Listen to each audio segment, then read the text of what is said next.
technology and NAHB this week that just doesn't work. It's so true. It's very interesting. It's like oil and water or something. It just fascinates me. Why the national meetings are a problem, Andrew? Oh God. I can't even begin to describe to you, Jeff, the problems and the ramifications that will come from those problems. Yeah. Give us a little update in a few minutes, right? Yeah, you'll give us an update. Does everybody have their agenda on their screen? We have the just the cover page is all is shown. Ryan's in charge. Carol has nothing to do with this. I'm just. There you go. There it is. So seeing it's 3:07, I'll have to do a very quick welcome. Very quick. So welcome everybody. It's a very good group here. We got it looks like 30 people here. So thank you all for coming. You're going to be entertained, I'm sure, by Mr. Dietz later on. That's my welcome. Thank you again. So next item is the new members. Carol, go ahead. Is Casey LaRue on? Casey, are you there? I don't think so. Okay.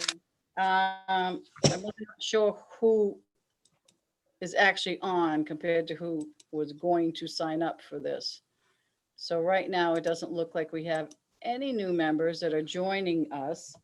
So as they come on, we can have Donna Murray is a new member. She did register. And Casey LaRue is a new member.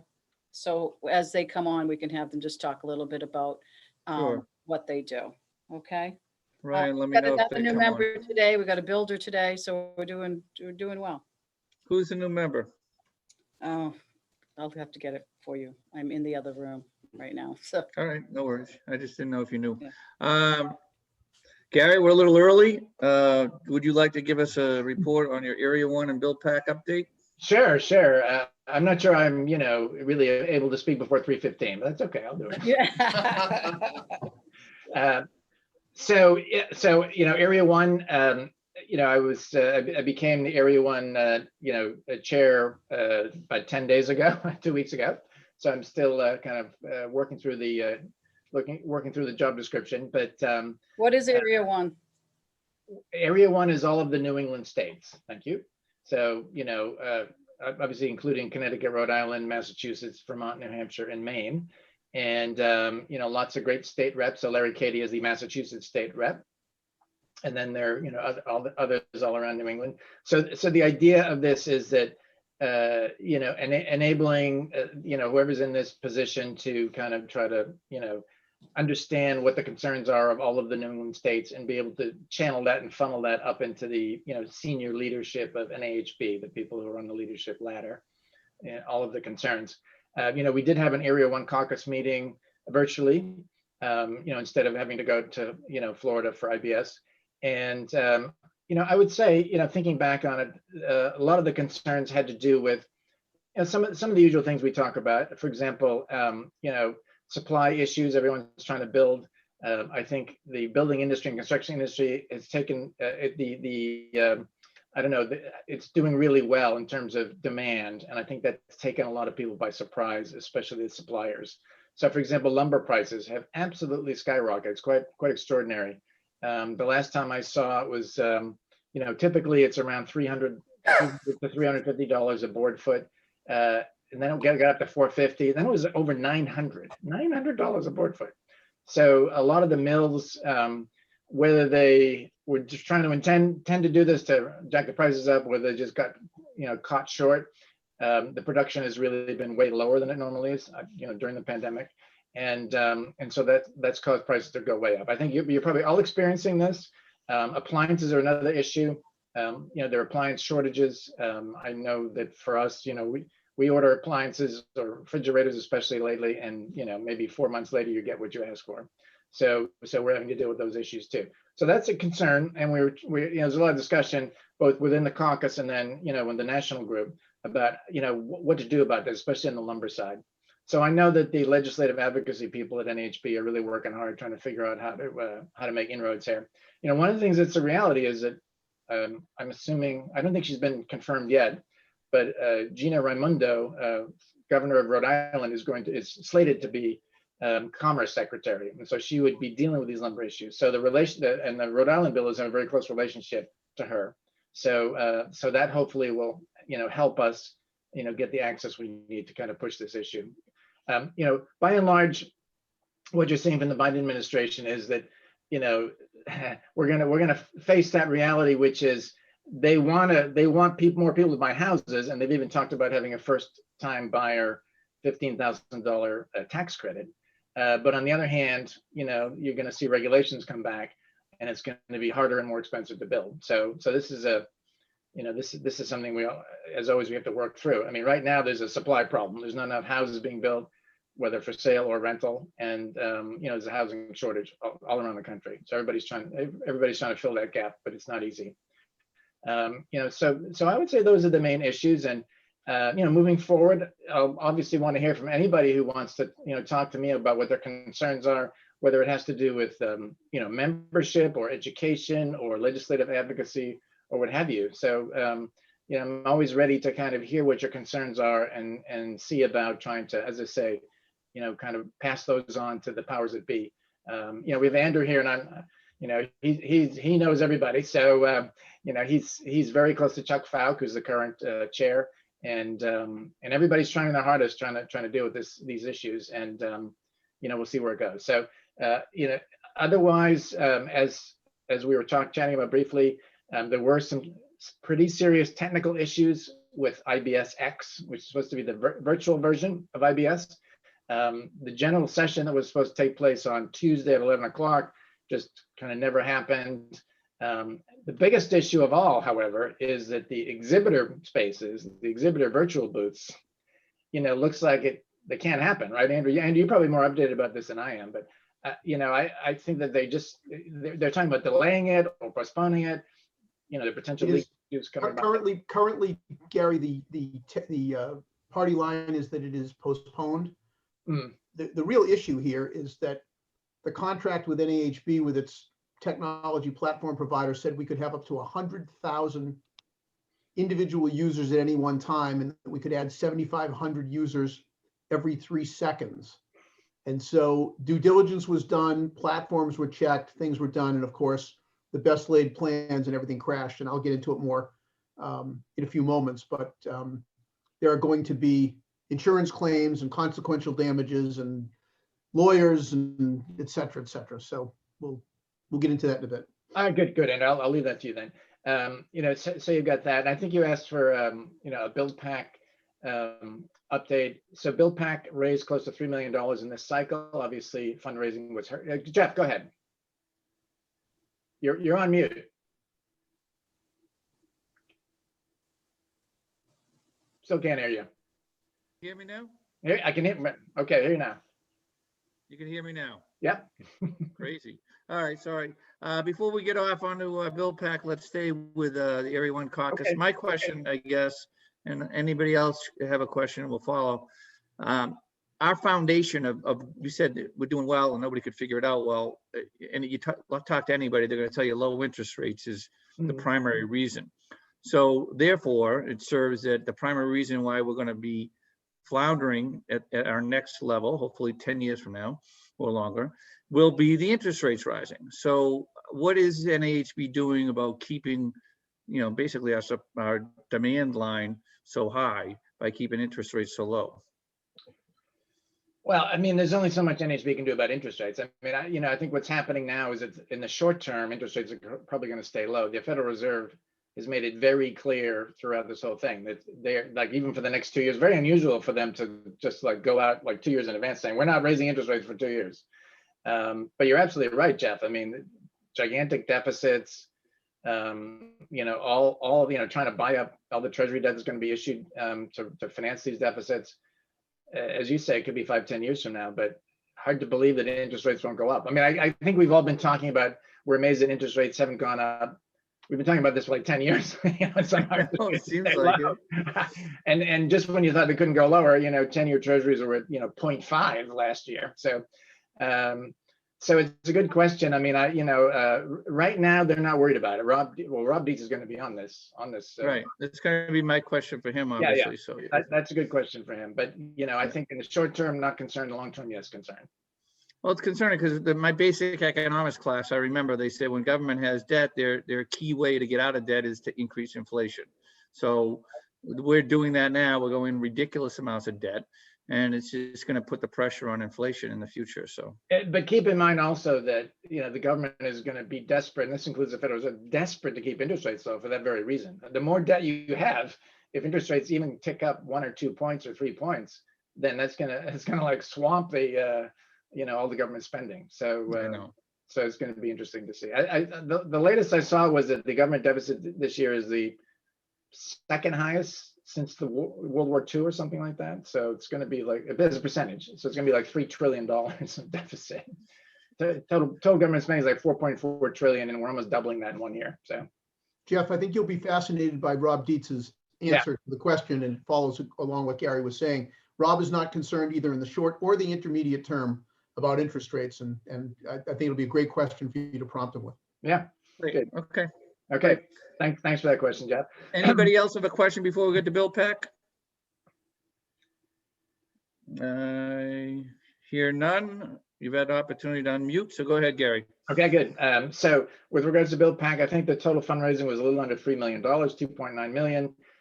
That money was dispersed, and the money that was dispersed, I think, resulted in 90% of the candidates that got the money won. So that's good. Obviously there's a focus on, it's neither blue or red, R or D, it's H for housing. And, we rely on all the Bill Pack trustees all around the country to really kind of liaise with their local reps and the local senators, and, really try to approach the people who are going to be most sympathetic to housing issues. So, as I said, I think fundraising was curtailed somewhat because of the pandemic, but still, I would say we did remarkably well considering the constraints. And, you have a Senate and House that's very evenly divided. And I guess we'll see. I mean, I think, some people are optimistic, some people are pessimistic. I think there's a certain amount of optimism that maybe this is the time to do some of the bigger picture housing legislation, because of, the House and Senate are forced to be more bipartisan. So we'll see. Maybe it's not going to happen. I think Jerry Howard, Andrew, you probably, again, you would know, but Jerry Howard was talking about trying to come up with like a more comprehensive housing policy and put that forward into the legislature, viewing this as an opportunity to make some progress there. So Yeah, I think it's really fascinating. I would, Jerry Howard and Jim Tobin do a podcast weekly, and it's only about 15 minutes, and I don't miss it. It's absolutely, it's a great recap of everything that's happening each week with NAHB, and the latest one happens to focus on what Gary is referring to, but really focused in on housing finance and what's happening with the GSEs. And so anybody can go on nhb.org and just click on the podcast, or you can download it from Apple. But it's the best 15 minutes from learning about what's going on in our business. It's the best 15 minutes every week. What time is it? What time is it, Andrew? Andrew, what the podcast? The podcast, you can get it on nhb.org, or you can download anytime? So it's not a set download time. it, you can put it in your car when you're driving around. Right. Got it. It's not live, Jeff. It's taped. Got it. And Okay, who's Andrew, don't say taped, okay? You're showing your age there when you say taped. Carol has a question. Go ahead, Carol. who's Jerry Howard? Oh, good. All right. He's the CEO of NHB. So he's the guy in charge. Brilliant at legislative advocacy. That's his background. He and Jim Tobin are a formidable pair, and they have a great department. One of the top ones on Capitol Hill.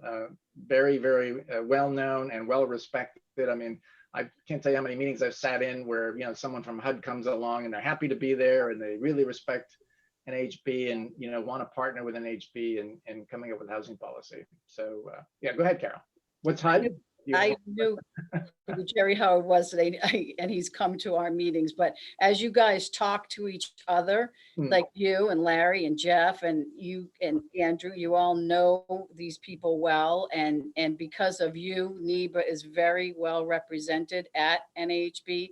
What I'm trying to do at meetings like this, especially because we should take advantage of the fact that all of these people that have taken time out of their day-to-day to join us didn't have to fly anywhere to go to IBS and to see these people in action. And you guys, and NEBA is so fortunate to have you guys on our corner. I don't think our membership hears enough about how hard you guys work. You're all volunteering your time.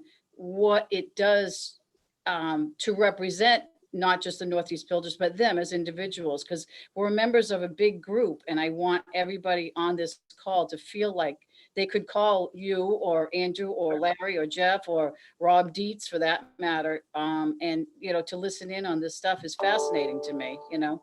So, Yeah, no, I think it's great that you're doing this. I think it's really great. I mean, we all can do Zoom calls now. So to take advantage of that possibility where instead of taking a half day or whole day out of your schedule to get in the car, drive somewhere, sit in a meeting, and then drive home, right. you know, you can sit here for an hour or so, whatever it is, and the comfort of your home and or office, and then, you know, and hear from everybody, talk, have a great talk, and then move on with your day. So This is what they that's great. get along with their dues. And I think when they write that check every year, it's like, really, do I really get anything out of this? And they get so much more than they realize. So I appreciate you guys. And I just think you do a great job, all of you. Well, great. Well, thank you. Thanks. And I just want to just make one more comment because you know, Jeff, I know you've got to move on with the agenda, which is, Yeah, no you problem. know, one of the challenges, you know, in creating this kind of, you know, overall housing policy is that the way legislation is made is very siloed. So, you know, if you want to do a, you know, first time home buyer credit at $15,000 tax credit, you go to, you know, the Ways and Means in the House and the Senate Finance. But then if you wanted to, you know, try to do something on the regulatory side with the EPA, then you get, you know, different committees there, or the Energy Committee, if you're trying to deal with codes and stuff like that, and they don't necessarily talk to each other. And really, ultimately, you know, increasing housing production is going to depend not only on having really good demand, but also being able to provide it, to supply it. And if it's impossible to build, or it's impossible to make it work financially, it doesn't matter how much demand you have. So that's the challenge. You know, how do you mix those things together and get all these siloed committees in the House and the Senate to work together? So there you go. Great, super. Any questions on Gary's Build Pack presentation? I think it was great. Good job, Gary. And you've only been in Area 1 caucus for 10 days? Yeah, right. It's you know, it's extra something in my pay packet now. So there you And go. has anybody called you specifically on the Area 1 caucus issue? I haven't gotten a lot of calls, but I will say this, and Larry Katie is aware of this. You know, what I'd like to do, what we've already kind of tentatively scheduled something for early March, is getting all of the New England, you know, state reps and EOs on a Zoom call and just kind of talk things over on a regular basis. So, you know, all of the New England states, there are 11 different people. I think, you know, one does both roles, I think, in Vermont. And so, you know, that's something that's, you know, as we're talking about, you can get on a Zoom call and you can do it quickly and you can have a good conversation, get on and off, and, you know, kind of get on with your day. So that's something I look forward to, just being able to kind of talk to everybody on a more regular basis. It'd be good. You make a good point about these Zoom calls. I'll get right to you, Andrew. This is an opportunity that we don't always get and probably won't be around forever. I'm sure we're doing a lot more. We will be doing more Zooms than we did 2 years ago, but to do it as convenient as you said, Gary, and to get involved with some pretty influential people pretty easily, that shouldn't be discounted. And I think, Carol, your comments about the members, you now get a chance to see a little bit of what goes on. And don't be shy if you have any questions or comments or ideas. That's what Gary's there for. That's what Larry's there for. Andrew, I'm not exactly sure what you're there for, but you had a question, so go ahead. Jeff, I think to Gary's point, it is really going to be instructive, and I know Gary is working on this, to really pay attention to what Bob Baldwin and his group have done in Rhode Island, not just because their governor is about to become a commerce secretary, but they have completely remade the way they run their state association, and their state association basically is their locals as well.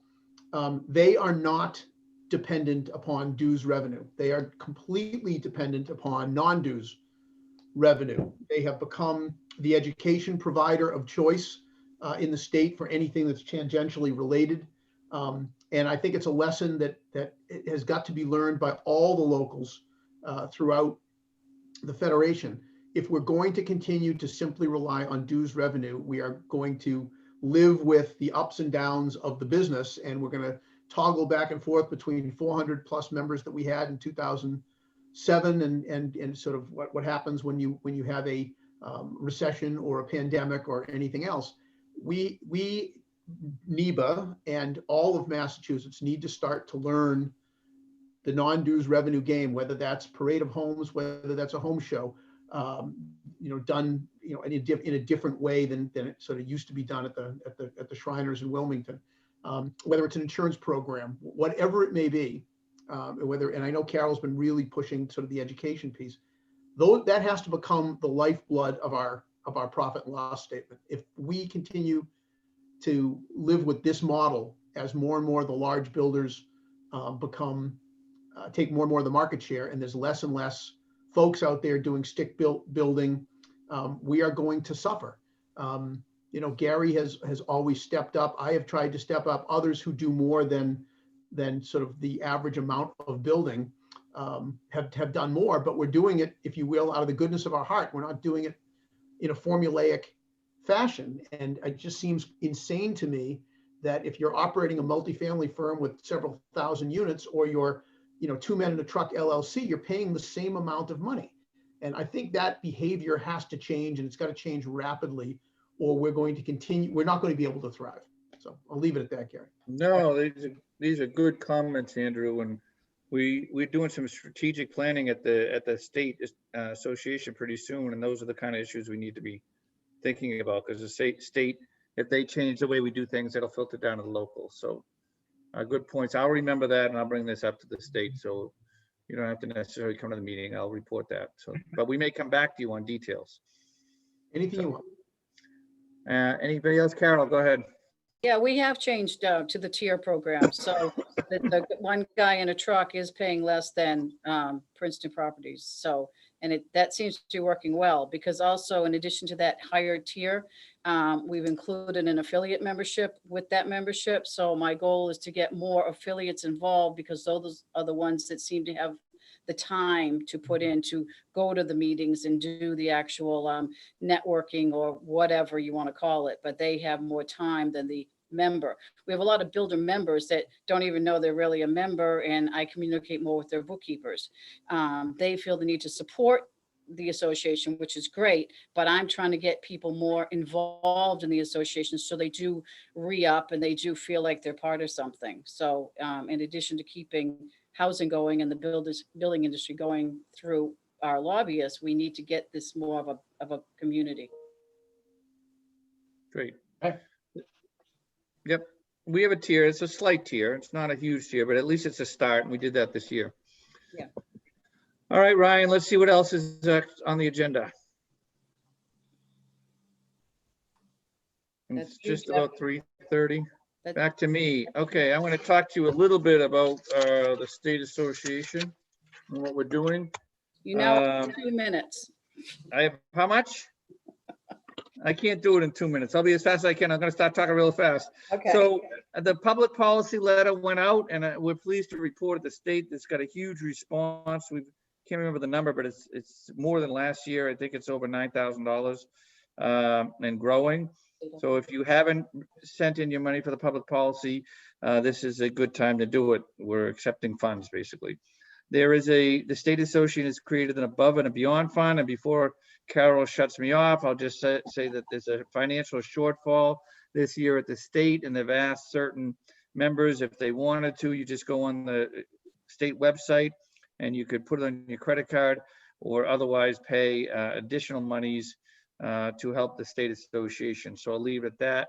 I'm looking for the bigger players to help out. You could read about that before Carol cuts me off, at the state website. Membership is down quite a bit. It's not a serious problem yet, but it's certainly a problem. NEBA membership is really not down. We had 241 members last year as of December 2019. We have 227 as of December 2020. And Carol's been making inroads, and we're going to be close to 241 very shortly. So we haven't lost members, but the rest of the state pretty much has, especially Boston, which is our biggest membership, but also Western as well. And the reasons for that are partly COVID related, partly because nobody's been in the office to look at the mail, the various excuses, but and people are too busy. But mostly, I think everybody's worried that the axe is going to fall anytime soon, and they don't want to spend the money. That's what I hear the most. So it'll be interesting to hear Mr. Dietz in a few minutes tell us what's going to happen in the next couple of years. That's it on general issues at the state. I do want to talk about some political issues at the state. Number one, if you haven't known about it, then you've been living, with the gopher in Pennsylvania. Housing choice has passed, and the governor has signed it, and Gary was our witness to that. And it's kind of a huge deal. We've been working on it for 3+ years. Ben Fierro talks about it all the time, and it is passed. With the biggest issue for us, there's lots of issues, but the biggest issue in summary is that any changes to increased density only need a 50% vote, a majority vote, instead of a supermajority vote, whether it be town meeting or town council or city council.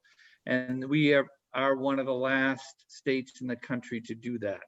So we're joining the rest of the country. Gary, you unmuted. Do you want to talk about that for a second? No,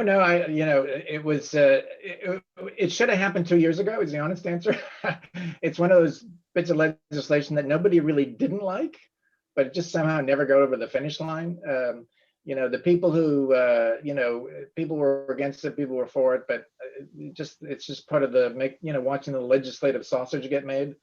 And then, finally, as I say, due to the persistence of the Baker administration, give them full credit. I know Mike Keneally as well as Governor Baker, and Mike Keneally is like calling, dozens and dozens of legislatures and just chasing them down and driving around the state trying to make it happen. So kudos to them. They made it a real priority. So I give them credit for hanging in there and making it, it's like persistence is an underrated virtue.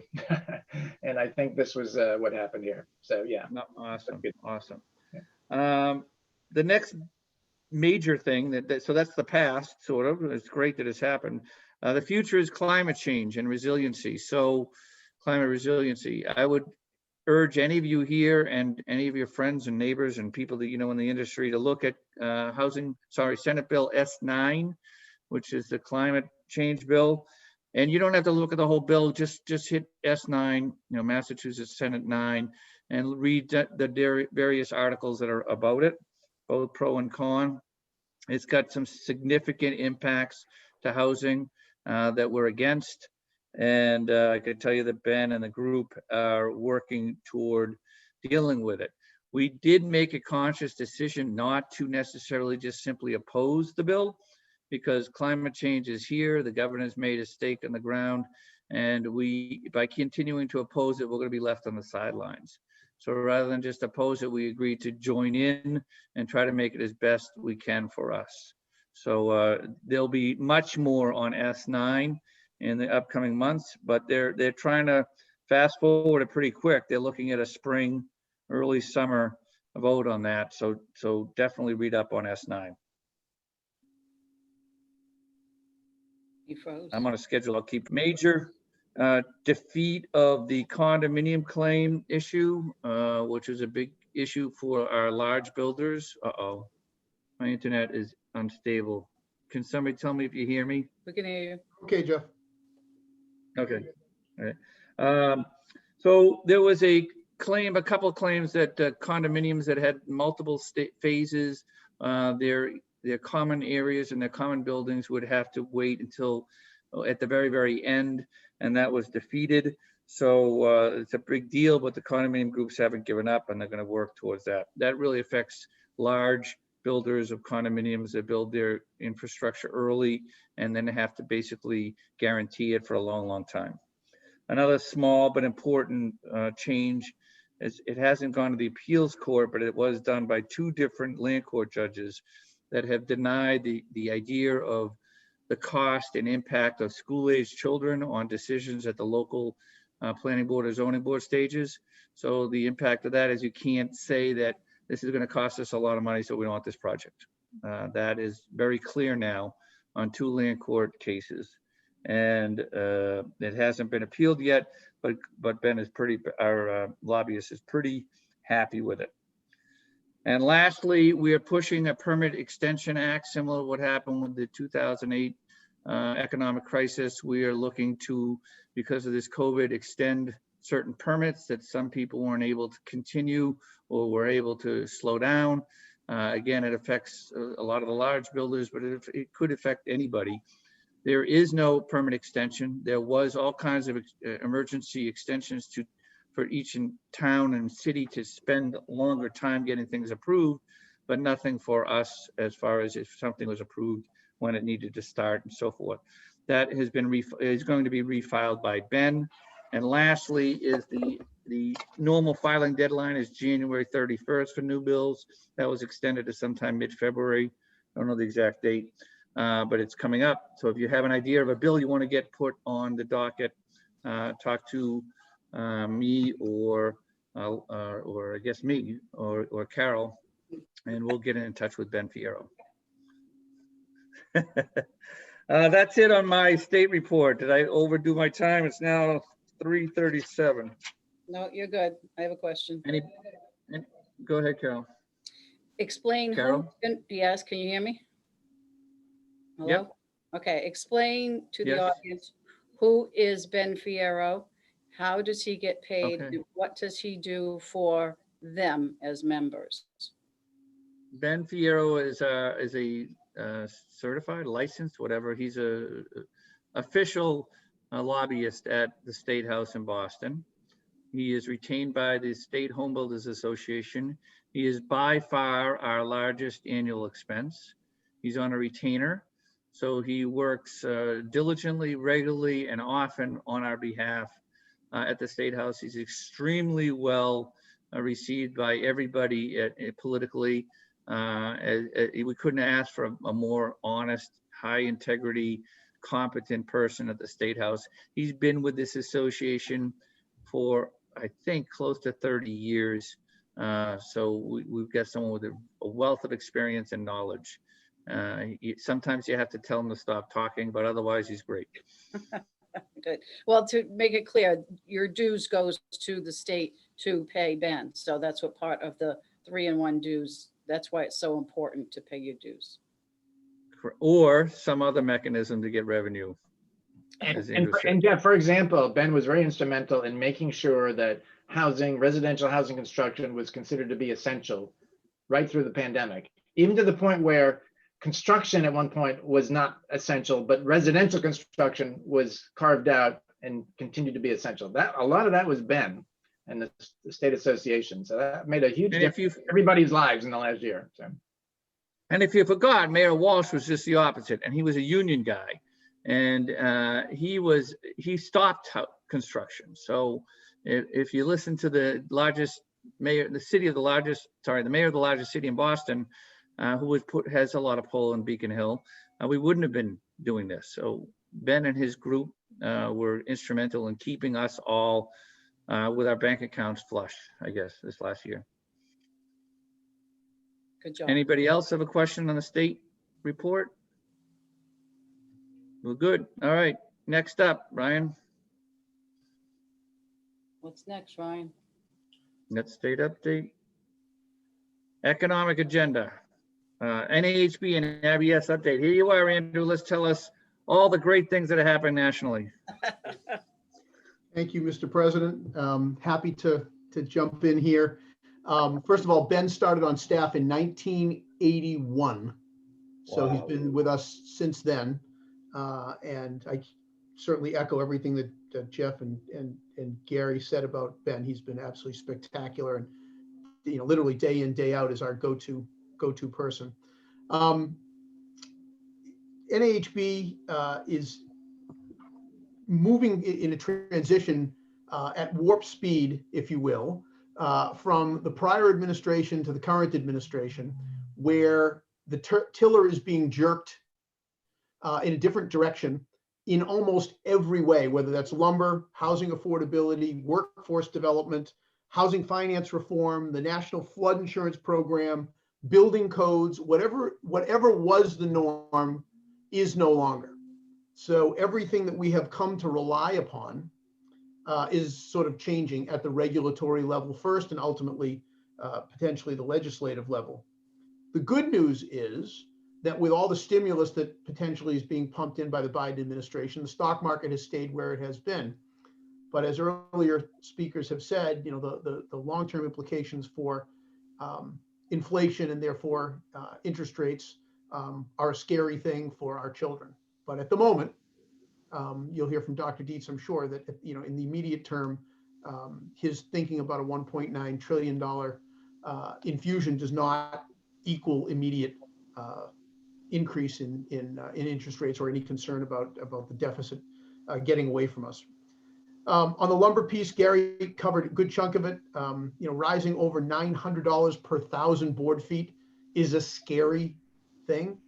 It added $16,000 to the average cost of a home. Pretty significant number. Much of it is due to insufficient domestic production, but a lot of it is politics as well, especially the softwood lumber agreement that we've been working on for a long time with Canada. So lumber is number one, and I have no doubt Rob will probably touch on the economics of lumber coming up. The good news is NAHB has an enormously good relationship through Bob Baldwin and the Rhode Island guys, as Gary mentioned, with the incoming Commerce Secretary, and hopefully that will provide some level of stability going forward. I can tell you that is absolutely a number one federal government affairs priority of NAHB at the moment. Housing affordability is impacted because of materials, because of labor, because of the $15 minimum wage potential. Low interest rates are tempering this issue, as Jeff mentioned, but housing affordability continues to be a theme that senior officers are really harping on. We talked about materials, we should talk about labor and workforce development. Clearly, Chairman Chuck Fowkes' signature issue here is a focus on workforce development. Many dollars are being used by the association to push the National Housing Endowment and the Home Builders Institute. That's Mark Purcell and Ed Brady's groups, respectively, both real NAHB long-term veterans, and NAHB has really taken the mantle of workforce development and pushing those things forward. I had the privilege of being named a trustee of the National Housing Endowment last year, and somebody else who's on this call probably will have that opportunity upcoming. So keep smiling, Gary. The next major issue is housing finance reform. Without a limited federal backstop for conventional mortgages under catastrophic circumstances, the entire underpinning of the 30-year mortgage could be at risk. And so, Rob, I'm sure we'll talk about housing finance reform. When the market crumbles, there has to be stability. And, we saw that happen in 2008, 9, 10. The reason that the GSEs, Fannie and Freddie and the Federal Home Loan Banks, nobody's done anything with them through different administrations and lots of different thinking, is that the market is functioning incredibly well. The long-term implications of not having housing finance reform could affect investors investing in the 30-year mortgage. But at the moment, just because the federal government's both implicit and explicit guarantee of the GSEs is there, because in essence, they own 80% of the stock in Fannie or Freddie, it is functioning extraordinarily well. Nationalizing things is usually not something that home builders like instinctively, but the market is functioning just so well that it's been now 10 years that they've been in conservatorship. And although I think I'm in the minority opinion in NAHB, I'm not convinced that housing reform is going to happen anytime soon. So the good news is what we know is working with Fannie, Freddie, and the Federal Home Loan Banks should continue. The National Flood Insurance Program was extended until September 30th, 2021. That's a can that's continued to get kicked down the road. Jeff Brem knows more about this than I do. But bottom line is that we as home builders continue to advocate for building in areas that climate science is saying probably shouldn't be built on. And so we're all for private property rights, but there's going to come a point where the federal government is not going to be able to continue to step in, and we're not going to be able to build houses on or next to beaches that are 2 stories in the air. And that's just a reality that's going to come down the road, most likely sooner than later. But look for that date, September 30th, 2021. If you have property that's subject to flood insurance, those costs are likely to skyrocket post September 30th, 2021. And the last issue is building codes. It's amazing, as Gary talked about, how the sausage gets made with building codes, it's probably the craziest system in the world. They were the first group to start using, Zoom technology, and people have infiltrated that. The way any code official or anybody who qualifies can simply jump on a Zoom call, get told how to vote, and jump right off. And so the room continues to get stacked against builders by folks who have a desire to sell lumber or a desire to sell fire retardant equipment or anything else that would add to the cost of a home under the guise of life, health, and safety. And so it continues to be very ticklish because we have an awful lot of associates in NAHB. 2/3 of the members are actually associates, and yet they sell these products to builders. And sometimes the builders' interests and the associates' interests are not necessarily in alignment. So it creates some controversy, and building codes is one of those places. So just let me touch on IBS X. Just need to call a spade, and we can ask Rob, although Rob's an economist, but he's also, a member of Jerry Howard's senior staff. I think there's no other way to describe it that it is an absolute 100% total disaster. It is a failure of epic proportions. And, without having a live show, NAHB's budgeted loss for 2021 exceeds $20 million. IBSX was hopefully going to temper some of that loss. I don't believe, obviously, that will happen. So I have been asked and have accepted to step in to help organize the budget committee for Alicia Huey next year, who will be second vice chair of NAHB. And I'm not relishing the opportunity. I think it's going to be a year of great pain when it comes to NAHB. The good news is that we have over $80 million of liquid reserves, many of which are restricted reserves, but are reserves. There's lots of bank covenants and other items that don't allow us to sort of just spend that willy-nilly. But a $20 million bleed rate does not bode well. And if the IBS Live in January of 2022 is not a rousing success, then there are going to be, NAHB as we know it will I think, operate in a very different way unless the January 2022 show is a rousing success. I had the honor of doing the seconding speech along with Rick Judson for Chuck Falk, who's our old and new chairman of the board. Chuck had to take over halfway through last year. Dean Mon was unable to finish his term. I think Chuck's been brilliant. I don't know how many of you guys have been following much of what's been going on at NAHB, but Chuck is really good at what he does, and what Chuck doesn't know, he is not shy about going and finding expertise amongst the membership and the staff. And I call him sort of the co-head coach with Jerry Howard. And aside from being a really good friend, Chuck is an extremely good leader. He's the right guy at the right time. What we don't need is someone today who's looking to make a name for themselves. We need someone who can harness all of the talent that we have across the Federation. I think Chuck is doing just that. And I'm glad to report to you that we certainly have the right group of senior officers. Carl Harris has just joined the team as the third vice chair, who's a very steady hand and a really smart guy. And so I think the senior officer team at the moment is well equipped to move us forward.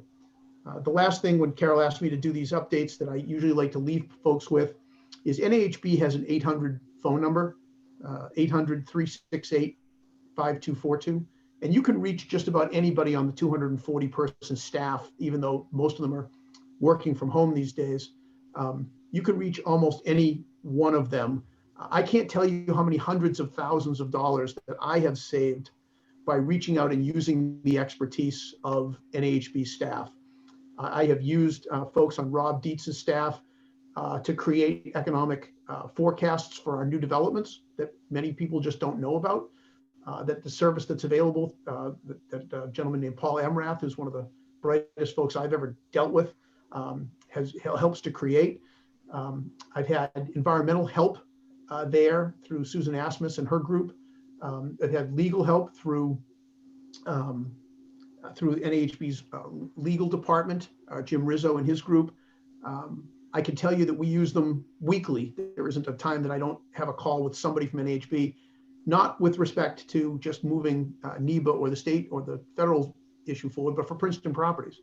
And I just can't say enough good things about NAHB staff. And I hope that all of you will take advantage, as Dick and I take advantage at Princeton of NAHB and just the wealth of information that is there.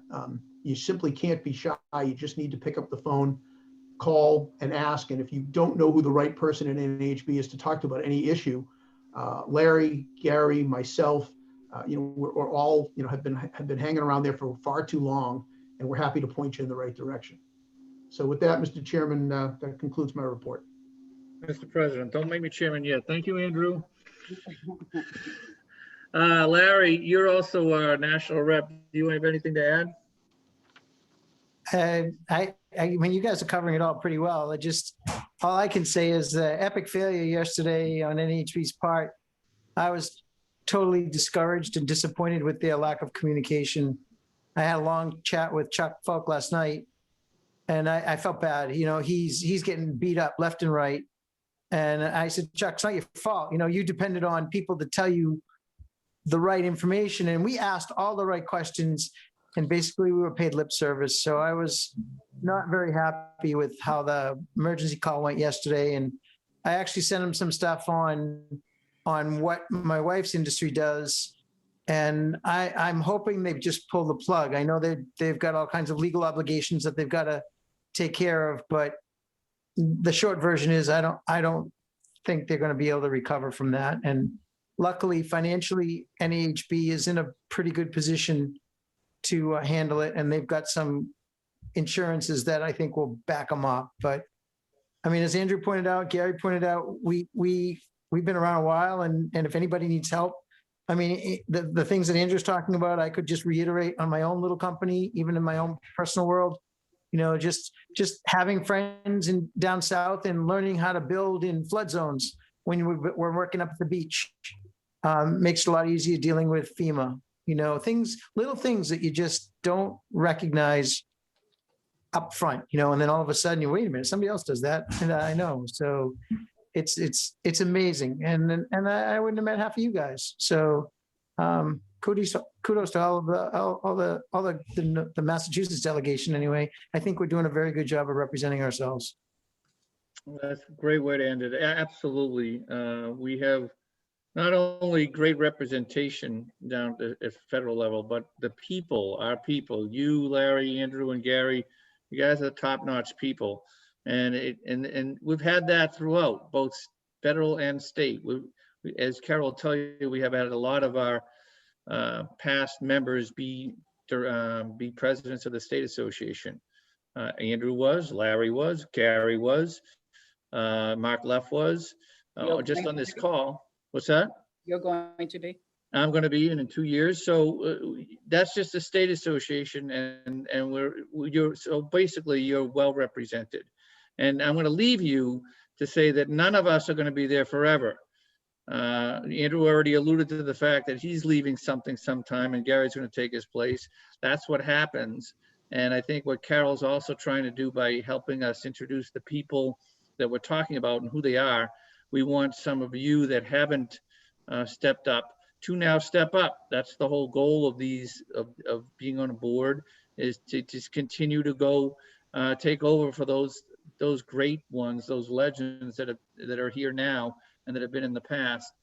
So if you haven't served on state committees, and if you want to, let me know or Carol know, and get more involved, because Andrew, Larry, Gary, myself, Mark Leff, we know lots of people because we give, and you have to give to get, and that's what it is. We all spend our time, our good time, providing input, but that comes back in waves. Larry, Jeff, go ahead. Yeah, just one thing, and I actually was just talking to Carol about this morning. I can't remember. I'm going to guess I was probably early 40s when I first went down, and actually it was Andrew that kind of drove the boat and said, you should probably consider doing the state rep thing. And Finley Perry came up and said, yeah, you should do it. And when I got to Washington, the first time, I will tell you, I had no idea. Zero. I mean, it was one of those jaw-dropping experiences when you walk into the housing center and you see where it's located. You look out the window and you see the White House down there. It's mind-blowing what we have. And I mean, and I always say this is my little 3-person company has that much horsepower, as Andrew's alluded to, and you have alluded to. I mean, the amount of horsepower that is available to us is just mind-blowing. So anybody wants to go down, call one of us. We'd be more than happy to escort you around and show you what we know and what we've learned and who we've met. And it's amazing. It is absolutely. And Larry, when you did that, I presume you had some apprehension. You didn't know what you were doing. Shitless. Yeah, I was scared shitless, of course. Yeah, you know, and actually, what's Roland Mainville? Ask Roland Mainville sometime when you see him. He put on a suit that was hysterical. I mean, to see Roland in a suit, to go to Washington, and then to watch him sweat because he was afraid to open the door. That's the same feeling, you know, and it's understandable. It is definitely it's jaw dropping. I don't know how else to explain it. So if you feel yes. apprehensive, if you feel a little nervous about joining in and going down to Washington on the next lobby day and so forth, don't. You have to go through that. So yeah, come with us. You know, we'll. I can't. Andrew and I have done so many dog and pony shows, and then Gary came in and Ted Mahoney, and I mean, we got a nice little routine done down from Massachusetts that, and actually Western Mass. What's his name? Josh. He's up and coming, and I mean, we're in good shape. I hope. Yeah. You know, everybody stays healthy and well, we'll be good. So anyway. Well, that's a great segue. Good shape, because I'm hoping our guest speaker, Carol, am I introducing Dr. Dietz? Dr. Dietz, and yes, what we're going to do is change the agenda just a little bit. We're going to have our sponsors speak after the economic update. And if you'd like to introduce Rob, he is on the call. Dr. Dietz, well, welcome to our meeting, and we thank you very much for joining us. We've already, before you joined us, and I think some part of when you were listening, we've already talked a lot about economics. Economics is the basis, the foundation of what we do. The times are changing in front of us in so many ways. So your talk tonight has been widely anticipated, and welcome to the Northeast Builders Association of Massachusetts. Please tell us what's going to be happening in the next couple of years. Great. Thank you very much. I was just looking at the attendance list. We got some real heavy hitters here. You know, Gary, Larry. You can't go wrong following what Andrew Chaban says about anything. And I by the way, I did tune in. I was listening to you all talk about IBSX. I've been at NAHB for 15 years. I genuinely love this industry, the ability to work on housing and small business issues. This has been, I say, one of the toughest weeks I've experienced here at NAHB. So obviously the booth system failed as part of IBSX. They're trying to keep the education, or I should say we're trying to keep the education sessions going. I'm happy to take your questions on that topic to the extent that I can and find answers, because I know one of the things we heard yesterday was not just a failure of technology, but a failure of communication. And that is not what we need to do as a membership organization. So, everything Andrew said, I agree with. I think most of the senior staff agrees with. We got to do better. This was not a good week and was a tough one. In terms of the economy, I'm going to go ahead and share my deck. Happy to take questions afterwards. I think we're getting to the light at the end of the tunnel situation. I don't want to jinx it because it kind of felt like we were a little bit like that on the virus issue in the fall. But I think the combination of a sense that all the government entities are now pulling together. The private market has done a fantastic job with the vaccine. And just to kind of take a step back, if you had gone back to March 16th, 2020, which was, I still remember that day in terms of the news coming down. If you had gone back to March 16th and said, we would be entering February with 10% of the American population having received the first shot of a vaccine that looks like it's about 90 to 95% effective, I would have said that was a good outcome, despite all the challenges that we faced this year. So in terms of the backdrop of the economic outlook, we think the crisis is going to continue through the end of February. And what we mean by that is that will be the period of time. We've got these next few weeks ahead of us where we have the variant risk, and we still have some intense centers of virus spread, such that there could be some additional tightening by state and local governments, and that will have economic spillover effects.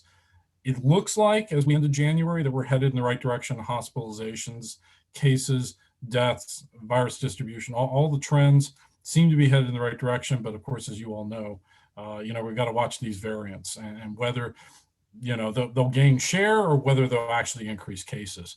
The background assumption in terms of the forecast is about half of the American population being vaccinated by the end of April, and probably about 3/4 by the end of October.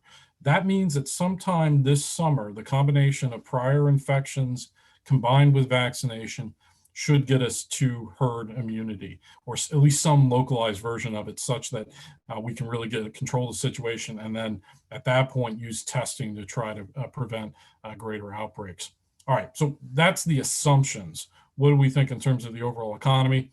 Accelerating growth as we go into 2021, and we may actually be a little bit wrong about our assumptions at the start of the year. I'll give you that on the GDP slide. But accelerating growth, which does mean interest rates are going to trend higher, because as additional parts of the economy reopen, the service sector, the travel sector, hospitality, they're going to demand capital. And when you get increasing demand for capital, interest rates go up. That's just kind of basic macroeconomics 101. So the forecast I'll walk you through: single family and remodeling construction should continue to grow, but at lower growth rates than what we saw in 2020, which was a surprise growth year given everything else that happened. Multifamily is going to be weak, but we do see hints of stabilization as we move through the period of 2021. And then the big thing, and look, this is a cold reading, we can say this about just any year: housing affordability risks erosion in 2021. Andrew went through a lot of the advocacy issues that NAHB is working on. I'll give you some updates on some of the data items for some of those individual elements. So we'll start with the overall GDP outlook. It says negative 3.6% in 2020. We actually just got an update from the Bureau of Economic Analysis. Looks like the US economy shrunk at about a negative 3.5% growth rate last year.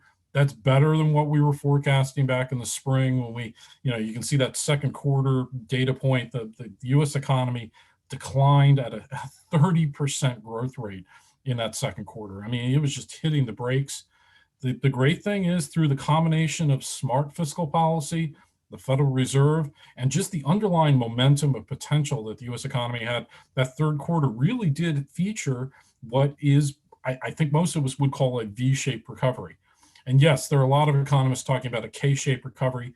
I understand what they're saying, that there are multiple tiers. Some people are a lot better off because of stock market gains.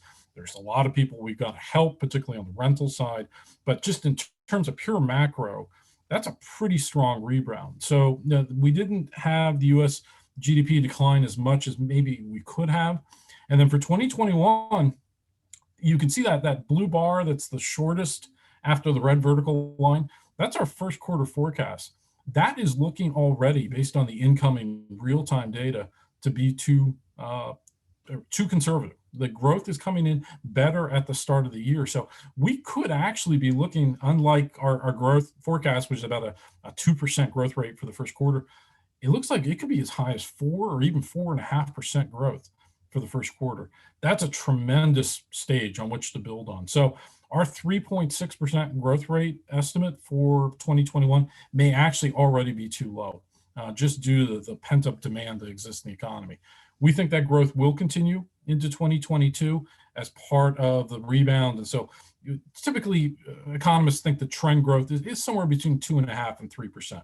So this is above trend growth, and that will continue over the next 2 years. The analogy we've been using, because there's a lot of temporary substitution effects that we've seen in the U.S. economy. I've been using this example of restaurant sales and grocery store sales. Restaurant sales, you can see as we went into the downturn, 50% decline. No surprise, lots of them closing down. And then that stabilization and rebound occurring with takeout and the like. But look at the substitution effect. Grocery store sales surged and then coming back to trend. I'm putting this up here because we use this as the analogy of what's going on both in the real estate market and the broader economy. That you have some parts of the economy that really surged in 2020, other parts that experience weakness, and they will return to their long run trend lines. Housing as a whole was more like the grocery store sales. It is part of the economy that surged and saw higher demand. And therefore, as we get to our forecast later in the slide deck, you'll see a return to trend. We're basing it off of this kind of theoretical type model. And we can see this, by the way, in the broader economy. You can see the red line here is the service economy component of GDP, everything all added together, and the goods economy. And no surprises here. The service economy is lower than what it was at the start of 2020 because we're just doing less face-to-face, like trade shows, and then the goods economy. Sorry, I couldn't help it. The goods economy is larger than what it was because Amazon delivery and everything else that in terms of experiencing real things. Again, this is the reason that housing has relative strength. Housing is that real goods economy you can experience right in front of you, and then therefore it did benefit in 2020. And I've been pointing this out. I'm not trying to be too political about this. I think those of you who know me, I'm just really interested in the numbers on this. This isn't kind of a wave the flag moment, but there's this kind of narrative in the media that I think is somewhat false, which is the idea that the U.S. has failed on everything in 2020. And that's not entirely true. I think if we think of the Federal Reserve, I think we think of the actions of members of Congress and even the Trump administration, the actions that were taken both on the fiscal policy side and the monetary policy side did support the U.S. economy, which faced the greatest, sort of surprise challenge in a century. So as I said before, the U.S. economy in 2020 down about 3.6%. Here's other countries for their 2020 growth rate. Some of them are estimates that we put together using some other data. China, a little bit, they had positive growth. Okay, I don't know if I trust Chinese numbers, but there it is. That's on the table. We know China slowed way, way, way down. All the other data from China, suspect. But South Korea, look, South Korea is probably, along with Australia, the country that did the best. And in part, that's because South Korea is virtually an island, given the fact that they're right next to North Korea. Australia, of course, is an island. But you can see they only had a 1% decline. And they had a trial run of this with SARS back in 2003. So they had a medical system and a testing system already set up. They had made their mistakes 17 years ago. So their economy, not much of an impact. They didn't have to do broad lockdowns. You can see Australia, 3.6%. They benefit from being an island. It's a lot easier to kind of lock up. Our near peers, economies more like France and the United Kingdom, 9% decline for France, 11% decline for the United Kingdom, which I think they're almost finishing their third national lockdown. So a lot of countries really suffered. I think in the United States, where you see the impact is the unemployment rate more than some of these other countries. But in terms of the size of the economy, we really did have momentum and it persisted. And then looking at the labor market, right now we've got a 6.3% unemployment rate. That's better than what we thought it was going to be. Chairman Jerome Powell of the Federal Reserve has said the true rate is probably closer to 9 to 10% when you include discouraged workers and part-time workers who are looking. I agree with that entirely. But on just the more narrow traditional unemployment rate, it will probably continue to decline and get down to about a 5% rate by the time we get to 2022. So it's headed in the right direction. But here's the other theme that you're going to see in the housing forecast: continued improvement, but at slower rates. So that's true then for the unemployment rate. And then if you're thinking in terms of policy terms from the Biden administration, what do we need to do? It's the 3 to 4 million people who have now been out of work for more than 27 weeks.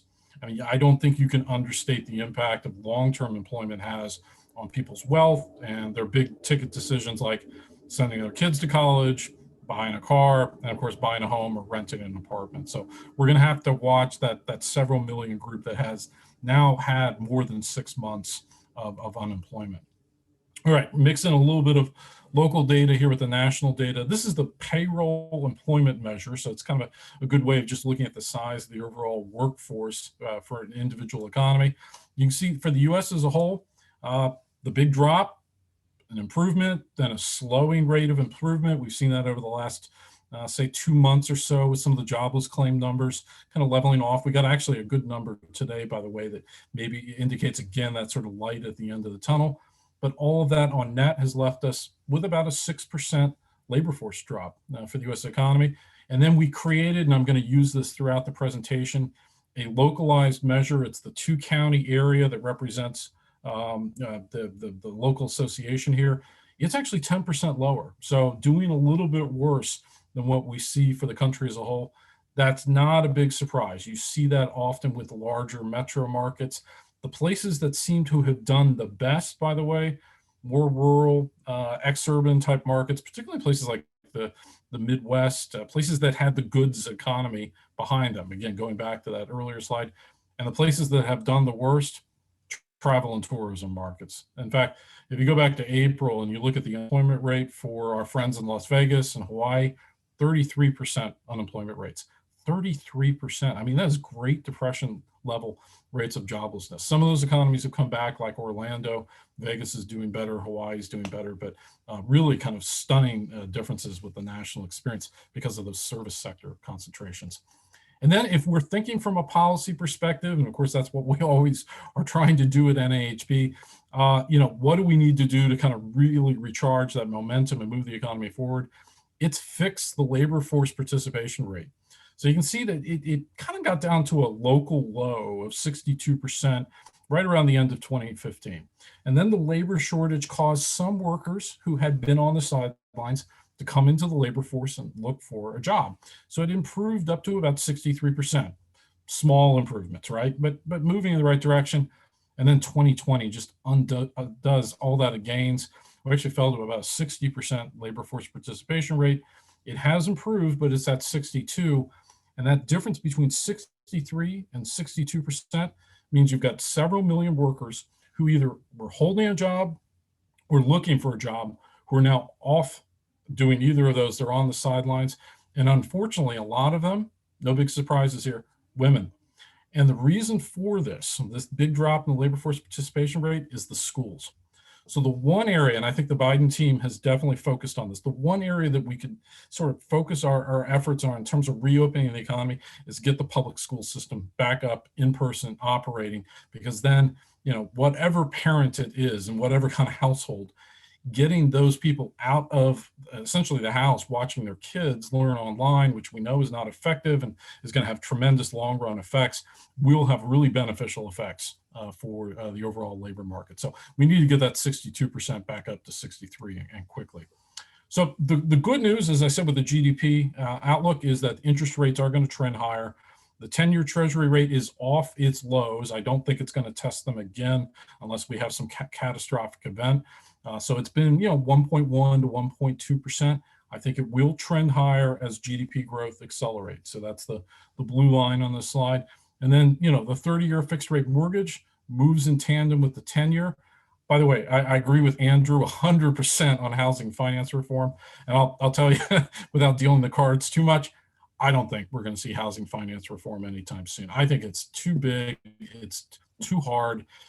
Nobody wants to do anything risky. I mean, that was sort of the line coming out of the Great Recession. It's doubly true now. And you've got Janet Yellen at Treasury. She's not going to want to undo anything that looks like risk. So we're going to be in a conservatorship type model for a while. Maybe we'll see the capital buffer build up thanks to the actions of Director Mark Calabria, who's at FHFA. But the 30-year fixed rate mortgage is going to trend higher, but not because of policy, but just because of the overall trending of the 10-year Treasury. What does that mean for rentership and homeownership? Well, the relative costs are going to change. So, obviously in much of 2020, due to that big drop in the red line, homeownership had an advantage. That's going to shift a little bit. Those housing affordability headwinds are going to pick up on the ownership side. I don't think enough economists are talking about this. And this isn't a sky is falling type forecast, but those little shifts can make a big difference. So you'll see some weakness in the multifamily forecast, but really what we're talking about is more stabilization as demand returns back to multifamily. And that increasing red line is one of those reasons for it. All right, the primary driver, of course, of all housing demand is population growth. The top line, the US line, this is something I know, I think, Andrew, you listened to our friend Lori Goodman at the Housing Policy Center give a talk a couple of weeks ago. Long-term population growth in the US has been declining for quite some time. Look at it just from 2011 to 2012 or 2020, 0.7% to half that, 0.4%. Reduced immigration, 4 years of lowest birth rates in the United States since the Great Depression. All these factors are holding population growth down. Massachusetts, you can see the same kind of pattern. And frankly, some of the trends in Massachusetts look a lot like where I come from in the Midwest. I think there's some opportunities here for states that have seen relatively flat population trends, and we'll say everywhere but California on this one, to take advantage of some of the population movements that we saw in terms of the shifting demand of housing. And that's an argument to make to policymakers, which is try to kind of move some of those housing affordability conditions in your favor and give businesses an opportunity to take a second look at markets that maybe they hadn't looked at before. Northeast Massachusetts, again, that's the area that represents your local association. It's a little bit slightly better than the state as a whole. No big surprises there, but you can see the continuing long-run trend of slower population growth, and of course that is having the impacts that have affected your local market for a while. Supply side factors. Lumber. I can't tell you how many phone calls, emails I get every day of lumber stories. This is the reason why. In fact, in the most recent data, I've got the last data point here at $940 per 1,000 board feet, Random Lengths Composite Index. It looks like it's up above 950 again, and we may actually be at a new all-time high as of today. Look, I think we all remember 2018, tariffs came into place. It caused a squeeze in the market. We then put some pressure through the Commerce Department on some of the mills. Production went up, pricing came down, and then we saw what happened in 2020. Between mid-April and mid-September, about 170% gain in terms of pricing. We got about 2 months worth of relief. It's still not clear to me exactly what happened. I've heard a lot of stories. I've been on a lot of calls. Market power, is it COVID limiting shifts? Is it transportation bottlenecks, supply side issues?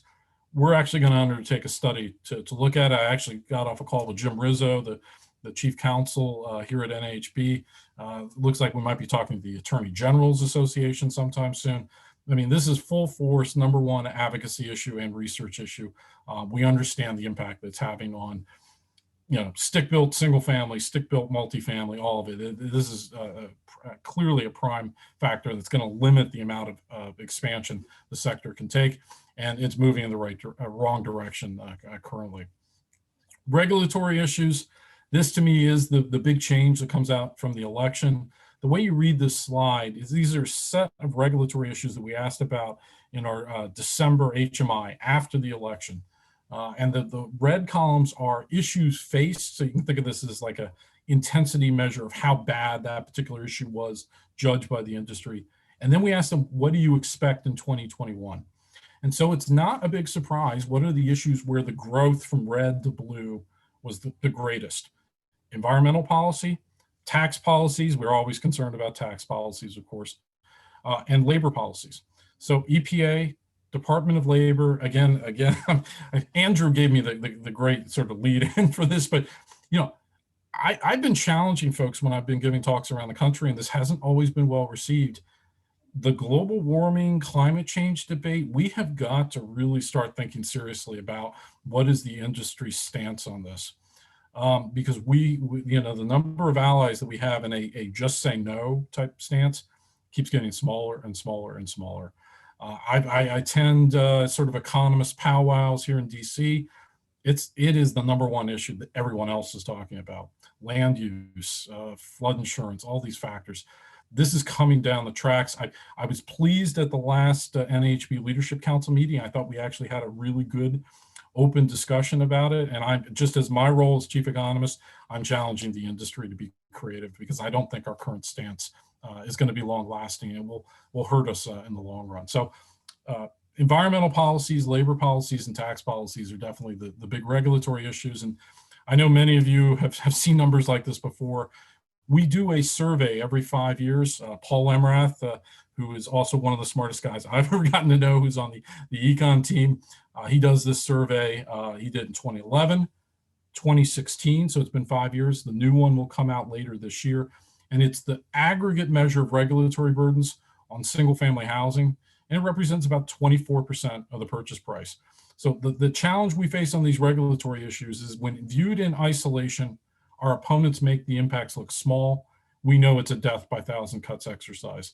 So this is an attempt to aggregate this so we can tell policymakers, hey, if you want to improve housing affordability, we need to reduce the ineffective ones, the ones that everyone agrees on don't work. And the yellow box here is the lot development stage. I think exclusionary zoning requirements and other kinds of inefficient zoning rules are areas where we can see some movement in. And oh, by the way, I didn't put the slide in, but we did another version for multifamily. It's not 24% for the average multifamily apartment building.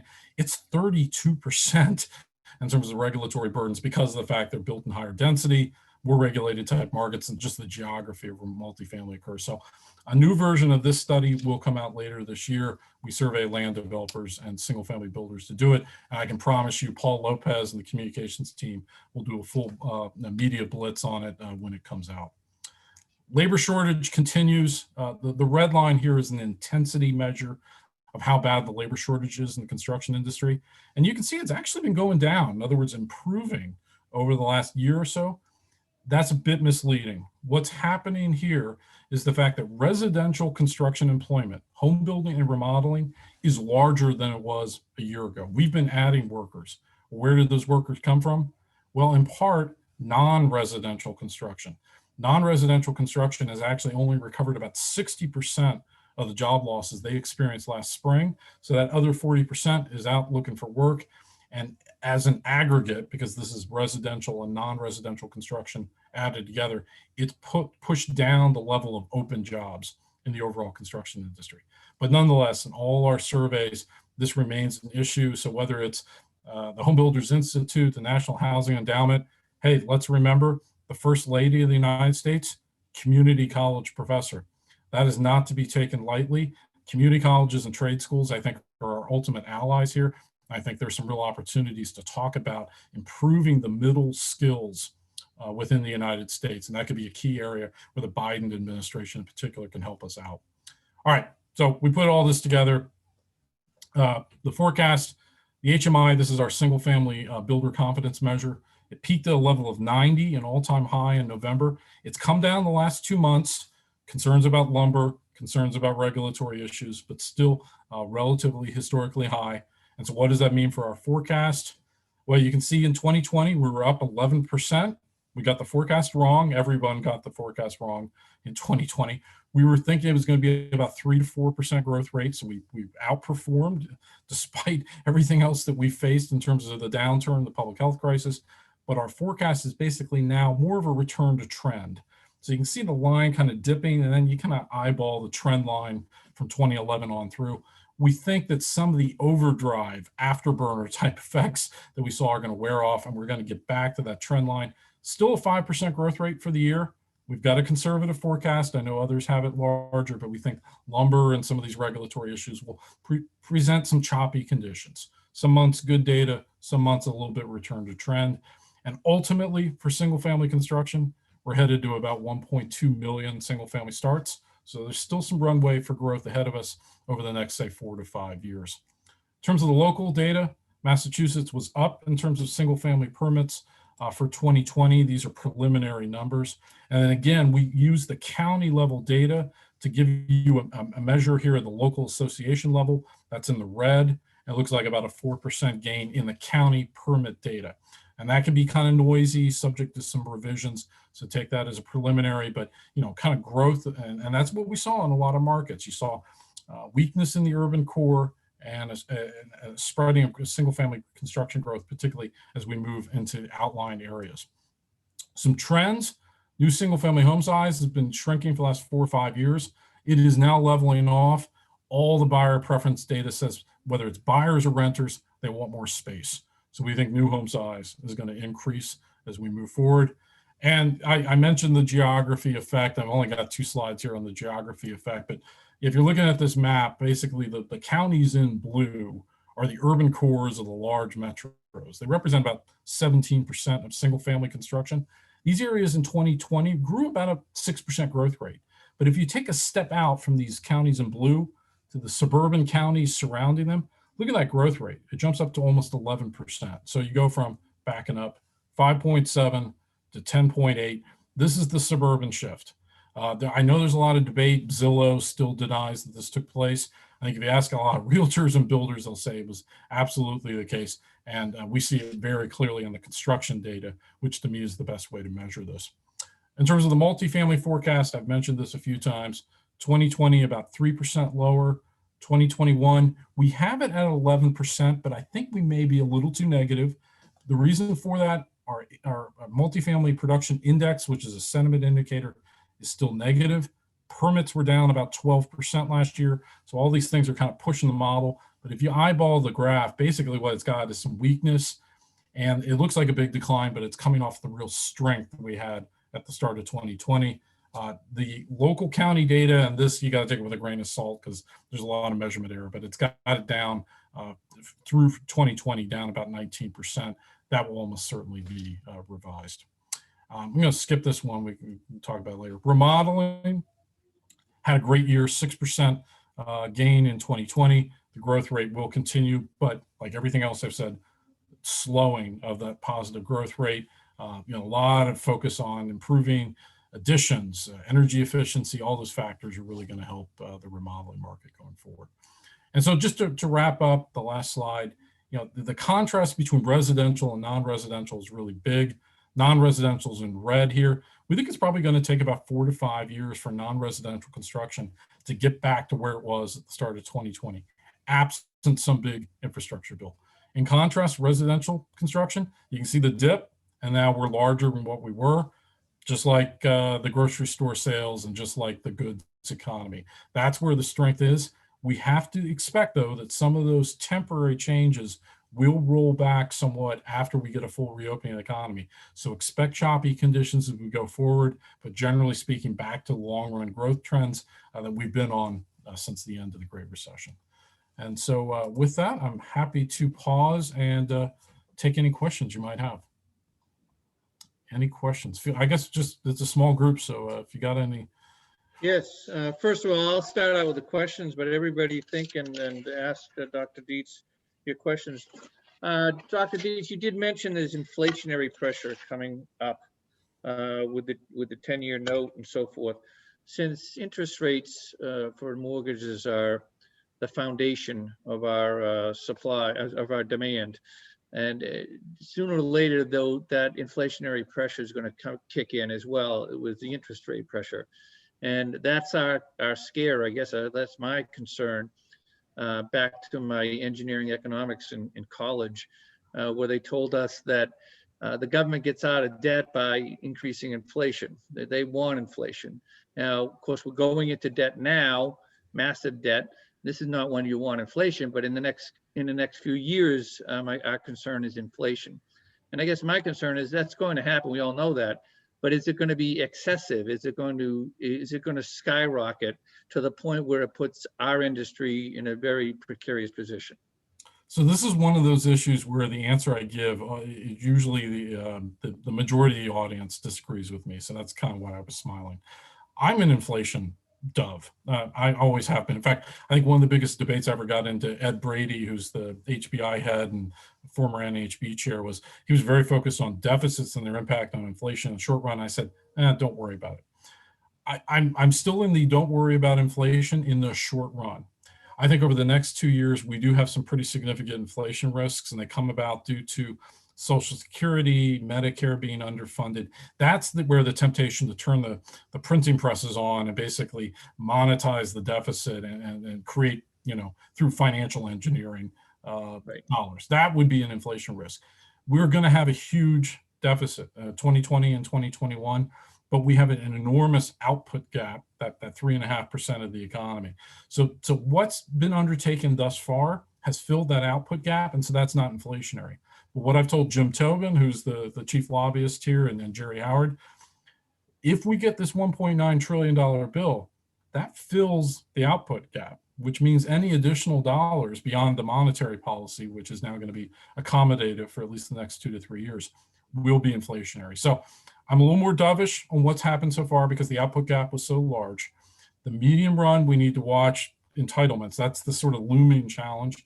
And yes, the US debt is now going to be above 100% GDP, but our forecast for inflation's got it right around 2%. So I think you're exactly right in terms of the risk, which is the risk is nominal interest rates go up because of inflationary factors. We're watching it. It is something we think about. I think Jim Tobin and I talk about it every quarter. How much fiscal room of maneuver do we have? And I think that's going to be the next big topic as we get out of the COVID crisis, which is what's the state of the federal budget? Because we needed to deploy those resources. The reason our economy did perform better than in the United Kingdom and France is because of that. We're now at the edge where additional action could risk some inflation pressure. Well, then my follow-up to that is Janet Yellen the right person for the job? What's her background, her philosophies and so forth? Is she going to keep that pressure down? I love Janet Yellen. I'll admit it. She was the head of the Federal Reserve for a number of years. She's married to a great economist who I knew as a grad student named George Akerlof. She was the first female head of the Federal Reserve. She's going to be a great Treasury Secretary. We may disagree with her on some of the regulatory side, but I think she's the right person at the right job because we need coordination between the Federal Reserve and the Treasury right now. And I think she's going to err on the side of helping the long-term unemployed. That's where we need some additional action. Where we can play a role is a reminder that interest rates in the medium run and the long run do matter. So, kind of keeping things on track, exercise some discipline, but for establishing the end of the recovery period, I think she's really the right person to go. And I think NAHB did issue a letter basically congratulating her and urging her confirmation. I think that was the right move. All right, let's open it up to anybody else.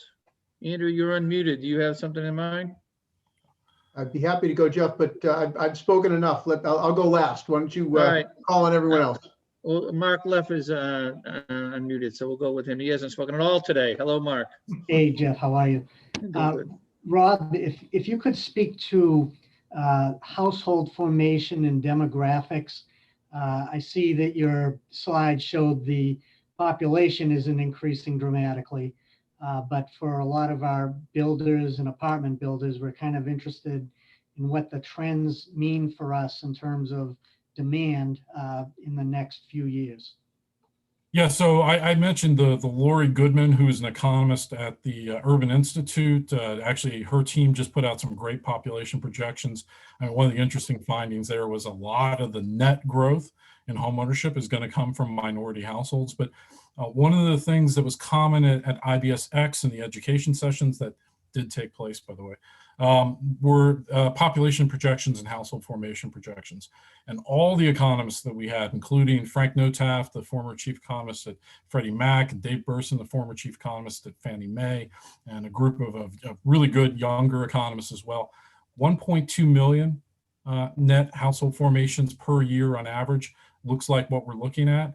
And by the way, that implies for housing starts, 1.5 million housing starts, because you need 1.2 for household formation, and you need another 300,000 for second homes and replacement housing purposes. So 1.5 is sort of the sum of single family and multifamily. But I think you hit the risk factor here, which is population growth has been weakening. So, we adjusted our population projections about 6 years ago, and we adjusted them down. Harvard's Joint Center for Housing Studies just basically issued a notice saying they've begun to ratchet them down. So I think there's kind of an acceptance that we're in a low population growth mode. Immigration has slowed. And here's something I got wrong. I was predicting back in the spring that locking everyone in their homes would mean all those millennials that hadn't had kids yet, we're going to start having kids soon. The preliminary data indicates that was wrong. I'm still hopeful that in 2021 and 2022 we might see a baby boomlet because we know that millennials do everything later in life, but we're still watching that because the low birth rates that we've had, 4 or 5 years of the lowest rates since the Great Depression, don't seem to be changing. And you see this, by the way, across the developed world entirely. There's just a large amount of young people who are not interested in having families like we used to. So that is going to have an impact on housing markets 15 years down the road. So we made those adjustments about 5 years ago. They're still accurate, but if we continue to see declines, we might have to adjust what we consider normal per year for housing starts, which right now is about 1.5, and we're below that. So we've got some runway for growth. Thank you. Following up on that, Dr. Dietz, talk about immigration has slowed, obviously, because of our last administration and probably a lot of other policies. That's going to change now, maybe not overnight, but I'm sure there's going to be some changing politics on that. Is that going to affect some of the assumptions that you had? It would.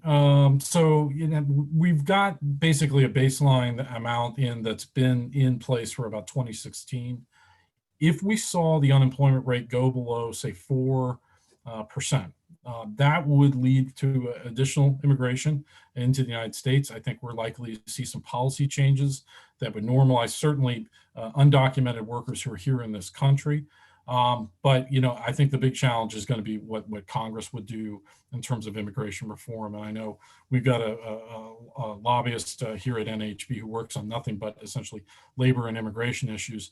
The challenge has often been, by the way, in immigration reform, not just the caps, but the sector allocations of those caps. And unfortunately, construction has usually gotten a smaller than representative share or a smaller than needed share compared to the STEM fields.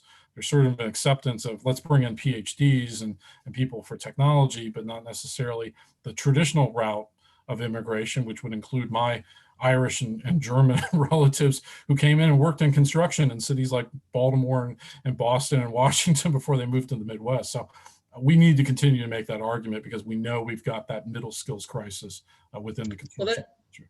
Let's follow that up again. Sorry, everybody, but what about the illegal immigrants? Not just the legal ones, but the ones that may come from our border that have provided a lot of construction services to our southern friends down there, our southern builders, and us. I mean, some of the best workers around here are the Brazilian workers. We all know that. So will that, will the change in politics potentially increase illegal immigrants, which will also affect our economy?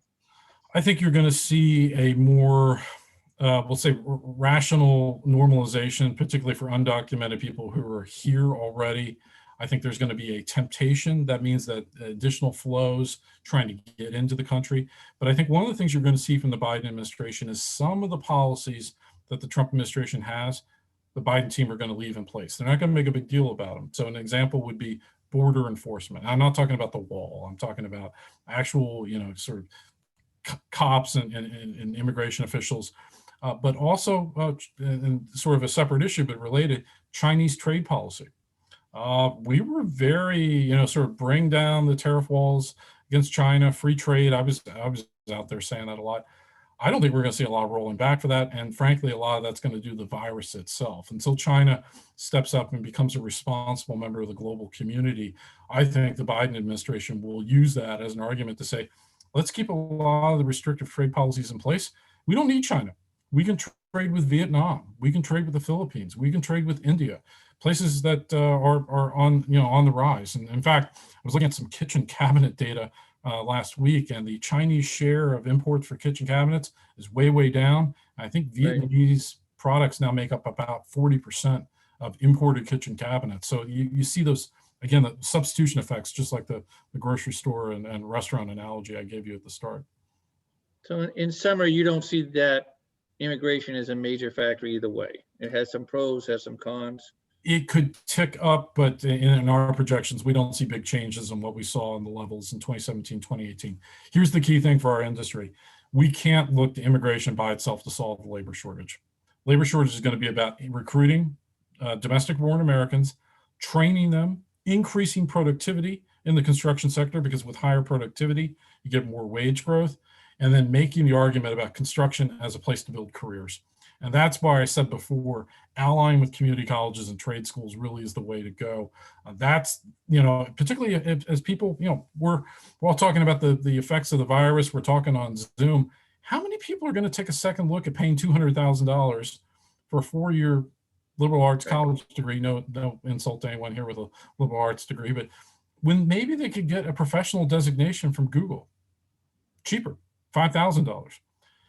It's that kind of, that's on the technology side, but our industry is going to have to do the same kind of thing, because I think students are eventually going to rebel against the sort of the real high price of education.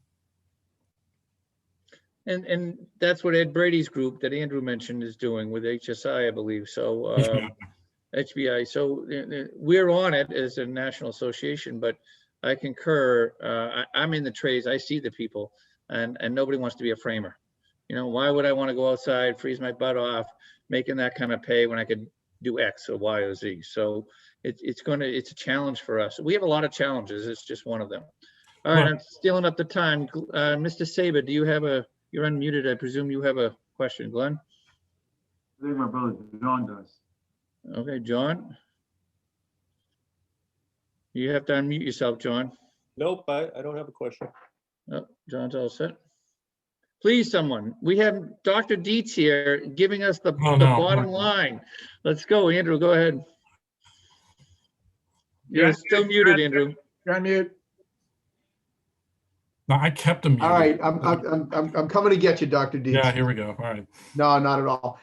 To Mark Leff's question about population, especially specific to the Northeast, your slide showed a 4% growth year over year. But if you throw that graph back up there, you'll see that 8-9 years ago, we were only at 50% of the permit production that we were at 10 years ago, which speaks to the NIMBY factor. And with suburban growth being the only growth at the moment, where the urban growth is in tough shape, you see we're at 1793 there versus, go back to 04, Rob, you're at 3387. Yeah. I mean, so we're producing half of the permits that we did 15 years ago. It's really fascinating, and it's that, talk about price pressure, which leads me to my second outcome from the stats that you put up there. With this boom, if you will, of telecommuting and Zoom and everything else, why in the world would anybody who's young, regardless of the fact that we have the hospitals, the universities, and the technology sector here, why in the world would any young person want to stay here when they could move to a warm weather climate, telecommute for a majority of their time, and then maybe even stretch that and say, well, they may want to stay here for postdoc or something else, but then why in the world would anyone want to stay here, let's say after the age of 30? Based on the statistics, if I were a builder around here, I would be scared to say that we're producing half the number of permits that we did 15 or 20 years ago. And now we have telecommuting to drive people away because they don't need to be here, if you will. And it used to be the whole issue of brain drain. I'm afraid that's what's coming back. So how would you either encourage or discourage my fellow members here? No, I think in the medium run, we should be optimistic. I think in the short run, you're right. I mean, if we look at the government data, 30-40% of individuals are telecommuting. There are some people, I know plenty of people who are based in DC, but they're working right now in Arizona or some part of Florida. But, when we get out of this, the face-to-face part is going to come into play. Having great universities, having the amenities that come from an urban environment, whether it's Boston or Washington, DC, is going to come into play, where it's going to cause a permanent break, something different than the return to trends I showed you with goods and services and restaurants and grocery stores, is New York and San Francisco. And what makes them different? Just the insane level of costs. So, the ability to pitch your parents to subsidize you to live in Williamsport and outside New York City is going to be harder to do after this. We are already seeing tech companies leave San Francisco and go to Austin. So I think those two cities are going to have the longest lasting permanent effects. But from a cities like the great cities, like Washington and Boston, you got to make the argument to those local policymakers that there are headwinds against us, because a certain percent of the US population is going to be able to telecommute. They're going to take a second look at places like the Midwest. And so ratcheting down some of those housing affordability issues is going to be key to keeping that younger population there. They're going to want to get face-to-face.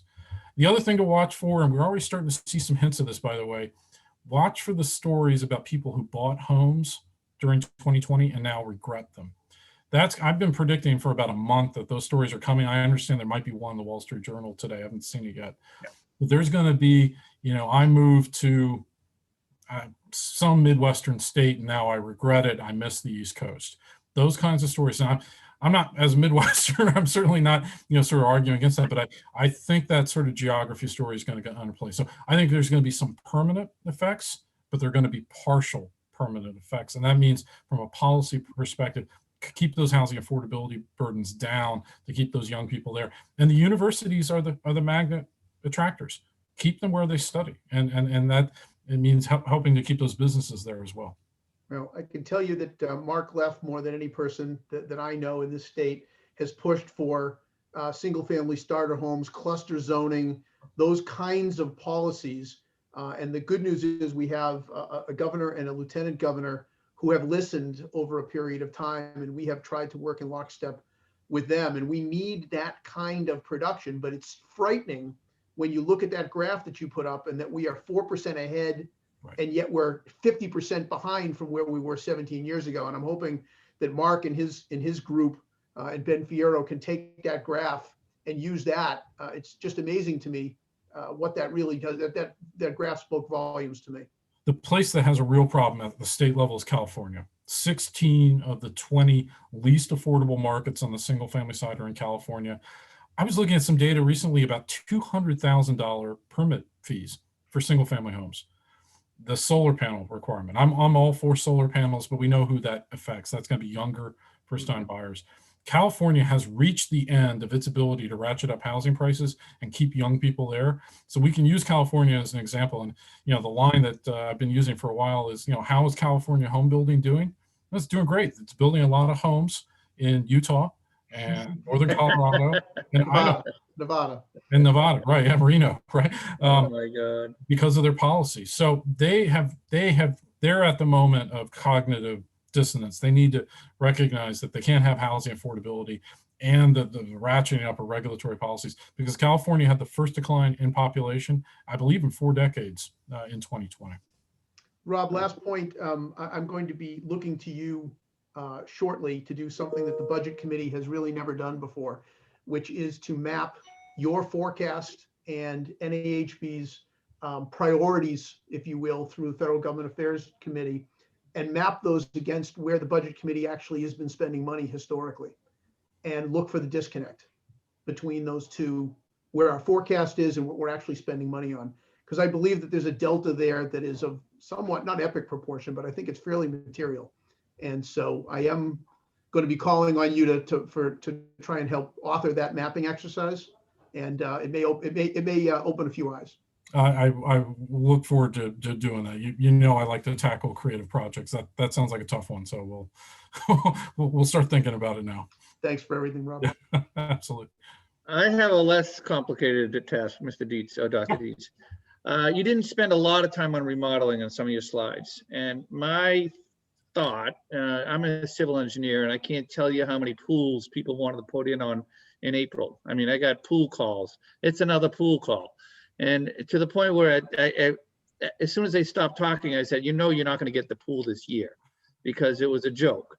The same sort of thing is going to happen, I think, when people say, I need a bigger house, I need to have an office.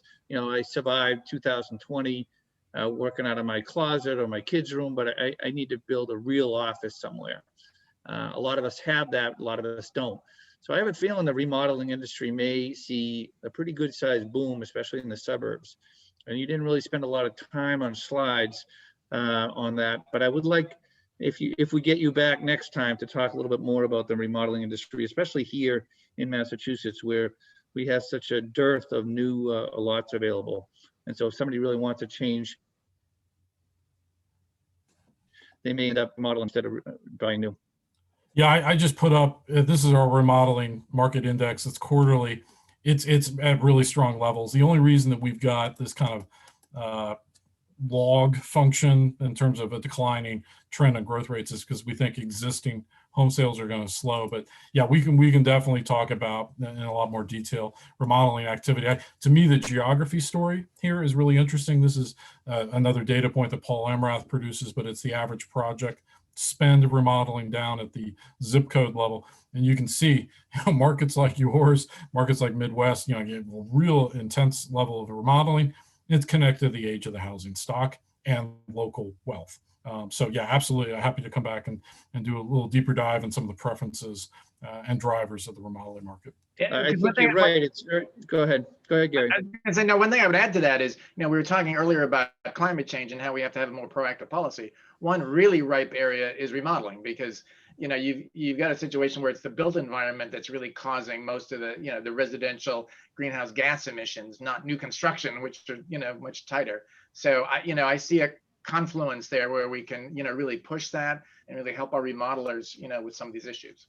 I have been chased out of a room at a realtor association or two by suggesting that the low-hanging fruit is improving the existing stock, and maybe we need a resale type code. And I'm still alive, but that's just as I can. I foresee that as the future. That could, especially for areas like that are tight on housing, like Northeast, that the demand is high and the housing stock, the land stock is so low. And there's only one way to go, and that's to potentially remodel. And you can't imagine, I don't know if you've driven around here, but drive around here and our housing stock in the 30s and 40s and 50s, it's everywhere. Every town, every city has hundreds, if not thousands of houses that haven't been touched in 50 years. And then new kids are getting it and so forth. So I think it's ripe. And I think, in my opinion, you may want to look at the forecast for remodeling in this area in the future. Yeah, we'll take. I live this, by the way. I live in a 1944 townhouse real near the Pentagon with my wife and two 12-year-olds. It's about 1,000 square feet. The idea of the remodeling market is day to day for me. That's why I'm giving my talk from upstairs and not down where my kids are right now. Yeah.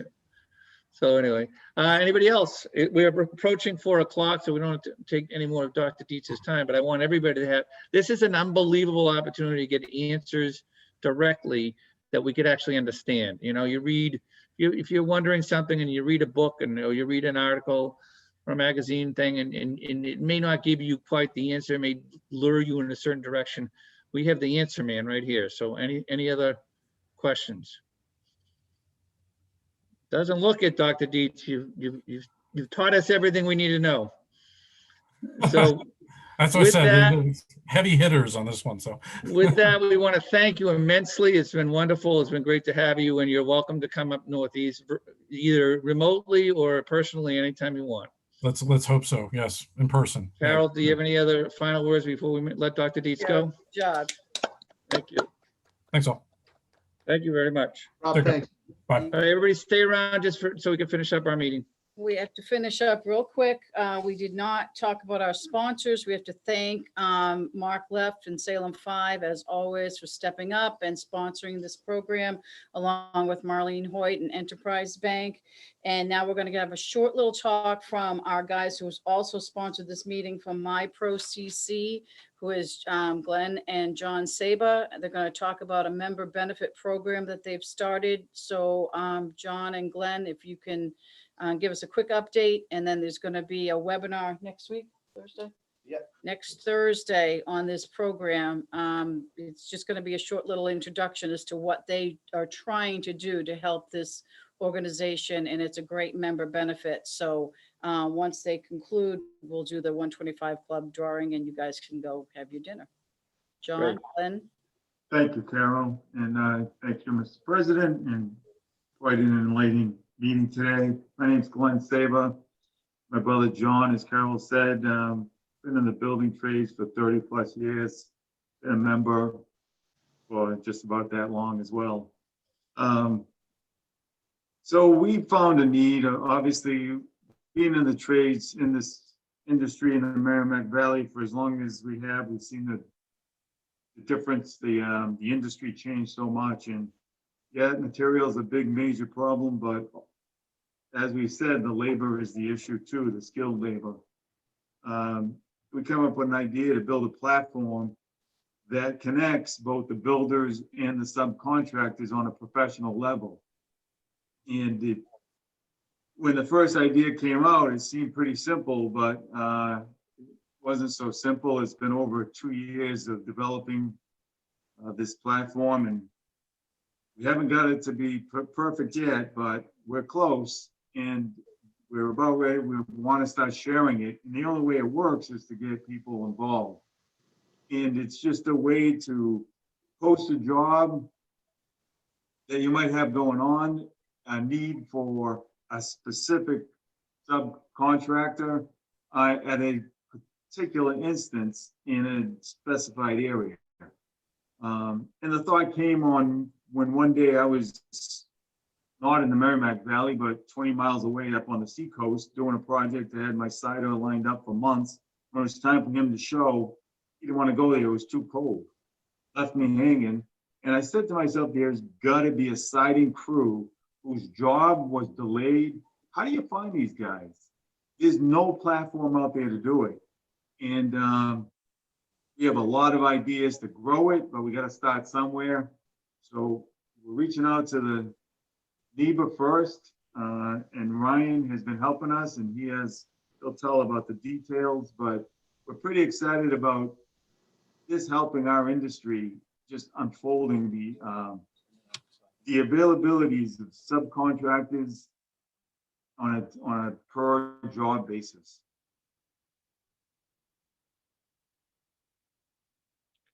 Okay, thank you, Glenn. John, do you want to add to that? No, Glenn covered most of it.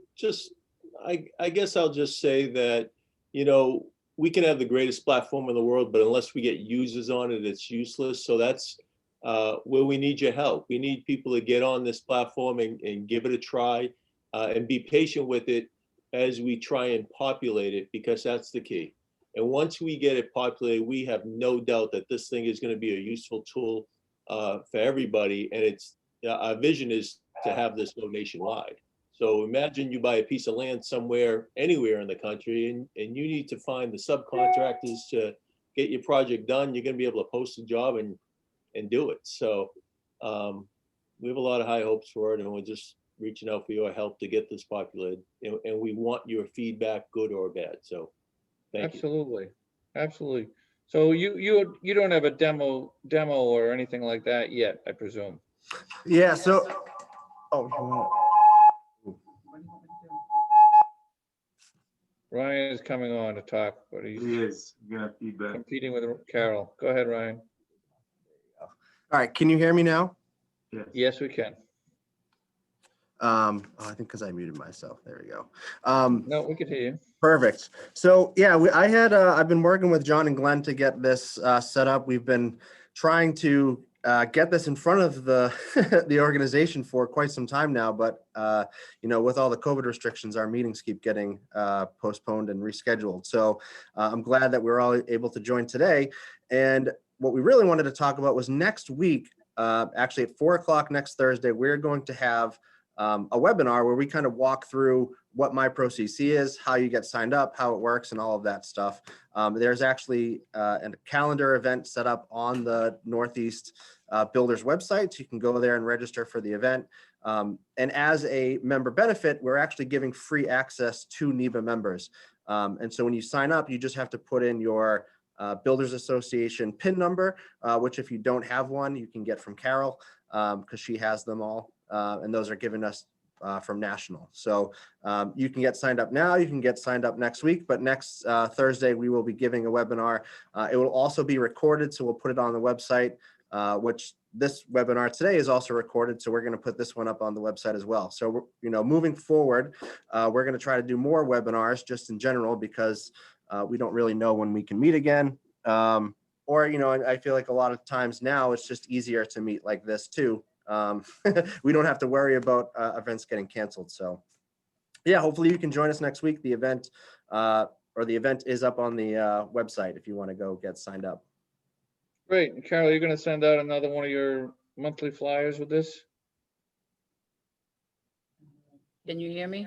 Yeah. I can hear you. Yep. I'll go mute myself, yeah. It's just hard because we're in the same room. Yep. You good? Okay, yes. Yes, we will be sending that out to the membership. And like Ryan said, it's on the website now. The website's updated all the time. And I try to tell people, and even in the newsletters, I direct you to go to that website, because when information comes in from the state and the national, I just, like you guys, you get so much, you're overwhelmed. But if you just check out the NEBA website periodically, and if you want to add something to the website, if you have any news or you want to tell somebody about a product or something, let us know and Ryan will post it for you. So that's what it's there for. And that will be posted. And also today's presentation, there's an update from our chairman, Chuck Folks. So, you know, keep in touch with that. And yeah, we will send something out, Jeff. Oh, and actually, Great. one other thing I wanted to add, just in regards to the website in general, is we want to start doing more with the website. So I think because you guys are on today, what we want to do is start to have like a featured member once a month where we can kind of highlight one of the members of the association. So you guys who joined today will have first dibs of who wants to be on in every month. You know, if we have enough interest, maybe we'll do 2 a month, but we at least want to start with one. And we can do a Zoom meeting like this, and we can put it on the internet or on the website, or we can just have send you a document and you can fill it out and we can kind of post the transcript. We can do a number of different things, but we want to be able to kind of get, you know, the members more Members to involved. members. Yeah, Right. and do business with a member. I think that's important. Right, underlining everything. All right. Thank you, Ryan. Thank you, John and Glenn. Appreciate it. We look forward to Think next so. Thursday. You guys And we hear look us? forward to, yep, I hear you. Hello? Hello, can you hear me? Well, no, because you. Oh, told your me to your read. speakers are off. Did Evangeline you hear can any hear of me. that? Yes, we did. So thank you very much. I was saying thank you to Ryan and Glenn and John for their presentation. We look forward to going on next Thursday. Please send it out to all the members. Hopefully you get a big show next week, guys. And I guess is there anything else on tonight's business, Carol? Yes, the 125 Club drawing, Jeff. Let's do it. Forgot about that. Let's do it. Yes. Let's see who's gonna win. Thank you to everybody who sold the tickets. We sold them all, got paid for all. We have money in the bank. So this is a good day. Excellent. Okay, now, full disclosure, both Ryan and I have tickets in this bucket, but there's nobody else here that's gonna draw this, so. So you have to close your eyes then.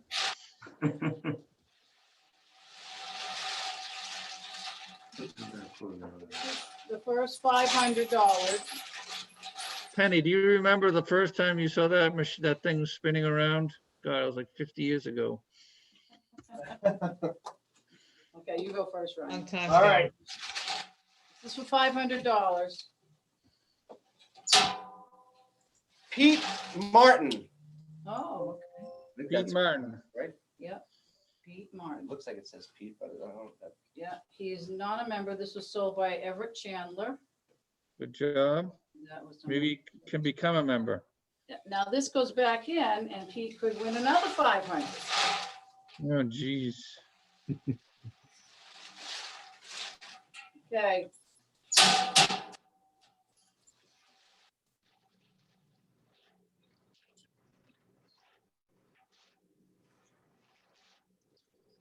I don't know how else to do this. So,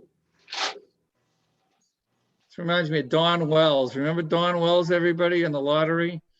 Just that little ping pong balls that popped up. I thought she was gorgeous. Oh, I geez. don't Now know. this Must have is been really really young. funny. This ticket was just sold yesterday, and every year, the person who has bought one of the last tickets has won, and this is Mike Abdenor, and I sold this to him yesterday. Oh, Mike Abdenor carpets. Yep. So, that's just so weird. That happened to you, remember? Yeah, that happened to me a couple years ago. I bought one of the last ones and ended up winning $500. Okay, it's going back in. These have all been folded up.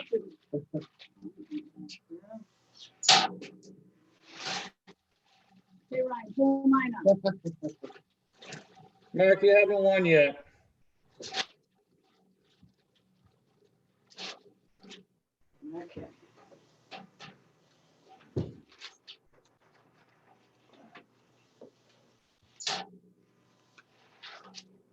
Sarah Willett. Oh, that's Dan Olette's. Sarah is, I think it's his sister. It's my cousin. Really? Yeah. That's hilarious. I didn't know you- Sarah Willett. I didn't know you were related to Dan. I'm not related to Dan. But how is that? How was that? your cousin? So well, I have a cousin named Sarah Willett. They actually dated back in the day. That's so weird. Yeah. And that's how I met Dan, actually, was through her. Really? Yeah, I don't know if that's necessarily my cousin or not, though.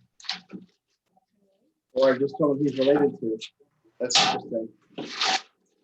The suspense is killing us, guys. All right, trying.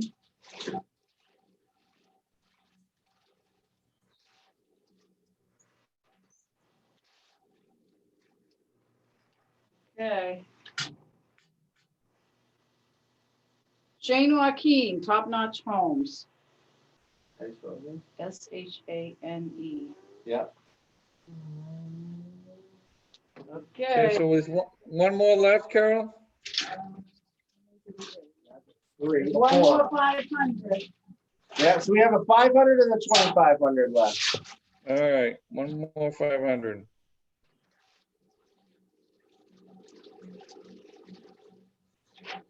Okay, Ryan. Number 76.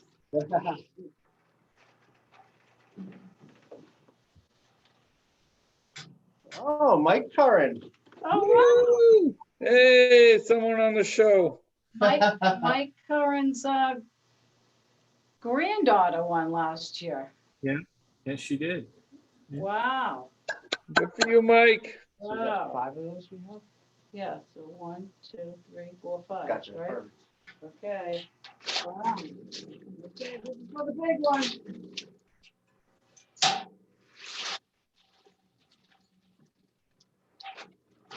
You wanna roll this? Huh? What's that? What you do it for me.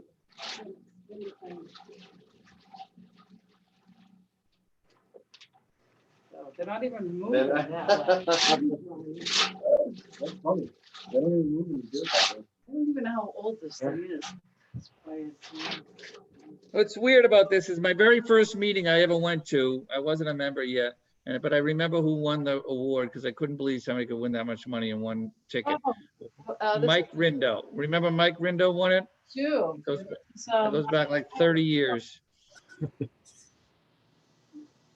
this is Carlos Cordero, Carlos. Corderio. Okay, guys, thank you very much. Thank Great you. meeting and congratulations to the winners and good job. All right, the meeting is hereby adjourned. Thank you, everybody, for coming. I appreciate it. Thank you. Thank you. Thank you. Cocktail time. Till time.